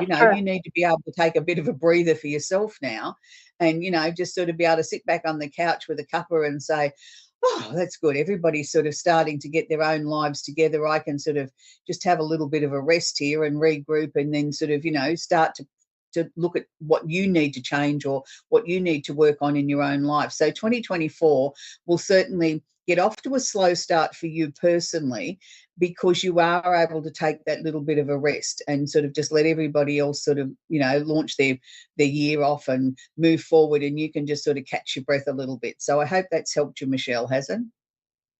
That sounds awesome. Yeah, but it's been a struggle for you, because you've been everything to everybody, haven't you? Who's been holding Michelle up? Yes. I've been It's your everything to turn now. everything. Yeah, and it's your turn now to be able to sit there and just have a little rest, once we get through the end of this year, that, you can give yourself that, I wouldn't even call it luxury. I'd say it's a well-deserved rest. You can have a little rest and catch your breath and then sort of say, well, I don't want to do anything today. I'm just going to sit here and do nothing. And that's okay. You're allowed to do that because, sometimes that's what we Thank need to you. be able to do. Okay, well, it was lovely talking with Michelle. I'm sure there's lots of people around the world at the moment that can relate to the reading with Michelle where they've had lots of changes in their lives and things that, they've been the only one that's been able to sort of focus on getting the family back to, where they should be and moving forward again. And it's a message there for many of us, not just Michelle. We're going to talk with Leslie in Islip in New York. Are you there, Leslie? Yes, hi. Hi, Leslie. Do you have a question I can answer for you, sweetie? What does Spirit need me to know right now? Okay. It's a really interesting question because Spirit doesn't necessarily come through and say, I want you to do this or that or the other. They come through with different messages at different times, Leslie, for putting suggestions into our mind. Not necessarily are they able to control us or tell us what to do. What I can share with you is that you're moving into a different direction, that, you know, the new pathway that you're starting to carve out for yourself has felt at times a little bit uncomfortable. It's sort of like you've questioned whether or not you're actually on the right track, or am I just doing this because I wanted it, or is it wishful thinking? I'm going to say to you, it's probably a combination of all of the above, but it's not necessarily the wrong path. I think you maybe jumped the gun a little bit, that you got the idea in your head of what needed to happen or what needed to change, and you went full throttle. And instead of taking your time, you just went in full throttle and sort of thought, I don't know whether this was right, but it's okay. You've done that. That's all right. It's interesting because they're also sort of sharing with me that you're too tough on yourself. You've got to loosen up a little bit. Stop being like the school teacher with the red pen and putting the crosses on the page saying you got that wrong. You know, we don't get everything right in our lives, and we're not meant to. It's a balancing act. And I think, you know, if you can be a little bit less tough on yourself and enjoy what's going on around you, I think you'll find that you'll start to feel like you're achieving more in your life. You know, you've sort of always feel as if you just fall short of the mark that you want to achieve. Maybe lower those goalposts a little bit too, Michelle. Leslie, I beg your pardon. Have you also just changed your job? No, but I'm a teacher and I was looking to change my area, kind of like go to an older level, and it was denied. Okay, that would still come out to me as a change of job, because it's sort of, you know, you're moving from one classroom to another, so that's a change, even though you're still staying in the same profession. So is that coming up for you in the next month or so, or is there an answer likely to come in the next month or so for this to happen? No, it was denied, and I'm very upset about it. Okay, don't be upset about it, because I think there's a better position coming. Okay. And it's going to come sort of like out of left field. It's going to come out of nowhere. To me, it felt like this should have already happened. But if you've had one denied, there is something else coming, and it's coming before the end of the year. And it's like, oh, okay, what do I do about this? You know, like I've already got a commitment on one hand, and then I've been offered this on the other hand. Look, I'd say to hell with the commitment you've got. If you've got an opportunity to move into the area of teaching that you want to go to, grab it with both hands and go for it. You know, because this is going to come out of nowhere. It's interesting because the job that you got denied that you were upset about actually wouldn't have worked out the way that you wanted it to. So don't look at that as a negative. Look at that as you had a lucky escape. You know, the powers that be, the spirit guides, the people that are guiding you and helping you didn't actually want you to get that role. They've got something better lined up for you, but it was sort of like almost like you had to go through the practice run of applying for this, and even though you were disappointed, there's something much better coming. And to me, it's I don't like to say one school's better than another, but this one to me has a better feel about it. You know, like they're more open to ideas, and they really care for the students, and it's just, you know, there seems to be some better outcomes, and I think you'll fit in better with the staff, and it's more your way of teaching. You're going to feel really much at home there, and it's somewhere that I think you're going to stay for a very long time, Leslie, which is good. But also too, I think that you need to be sort of aware that not everybody's going to like you, sweetie, and nor do they need to. You know, you're a leader. You're a person that motivates people to get up off the chair and off the couch and do something with their lives. And sometimes people don't like that. When they see somebody that's a leader, they find you a little bit threatening, and you're not threatening in any way. You just, you know, you want to bring out the best in people. So don't change. Okay. You know, you are who you are. You shouldn't try and be somebody else. You know, you're really good with your students, and there's many a student that, you know, has grown into a fine young person because of but having been in your class and, had some of your magic sprinkled over them. So just keep going, Leslie. You're doing a really, really, really good job. And 2024 will be a much easier year, particularly on the emotions, than 2022 and 2023 were. These last couple of years have been quite difficult. There's been a lot of endings and change and disappointment, and things haven't quite gone the way that you'd hoped or you'd anticipated. But next year is certainly sort of like a much breezier year. It's much easier. So I hope that's helped you, Leslie. Yeah, that's all very accurate. It's very hard the last couple of years. Yeah, and it's been tough, and you can't ignore that.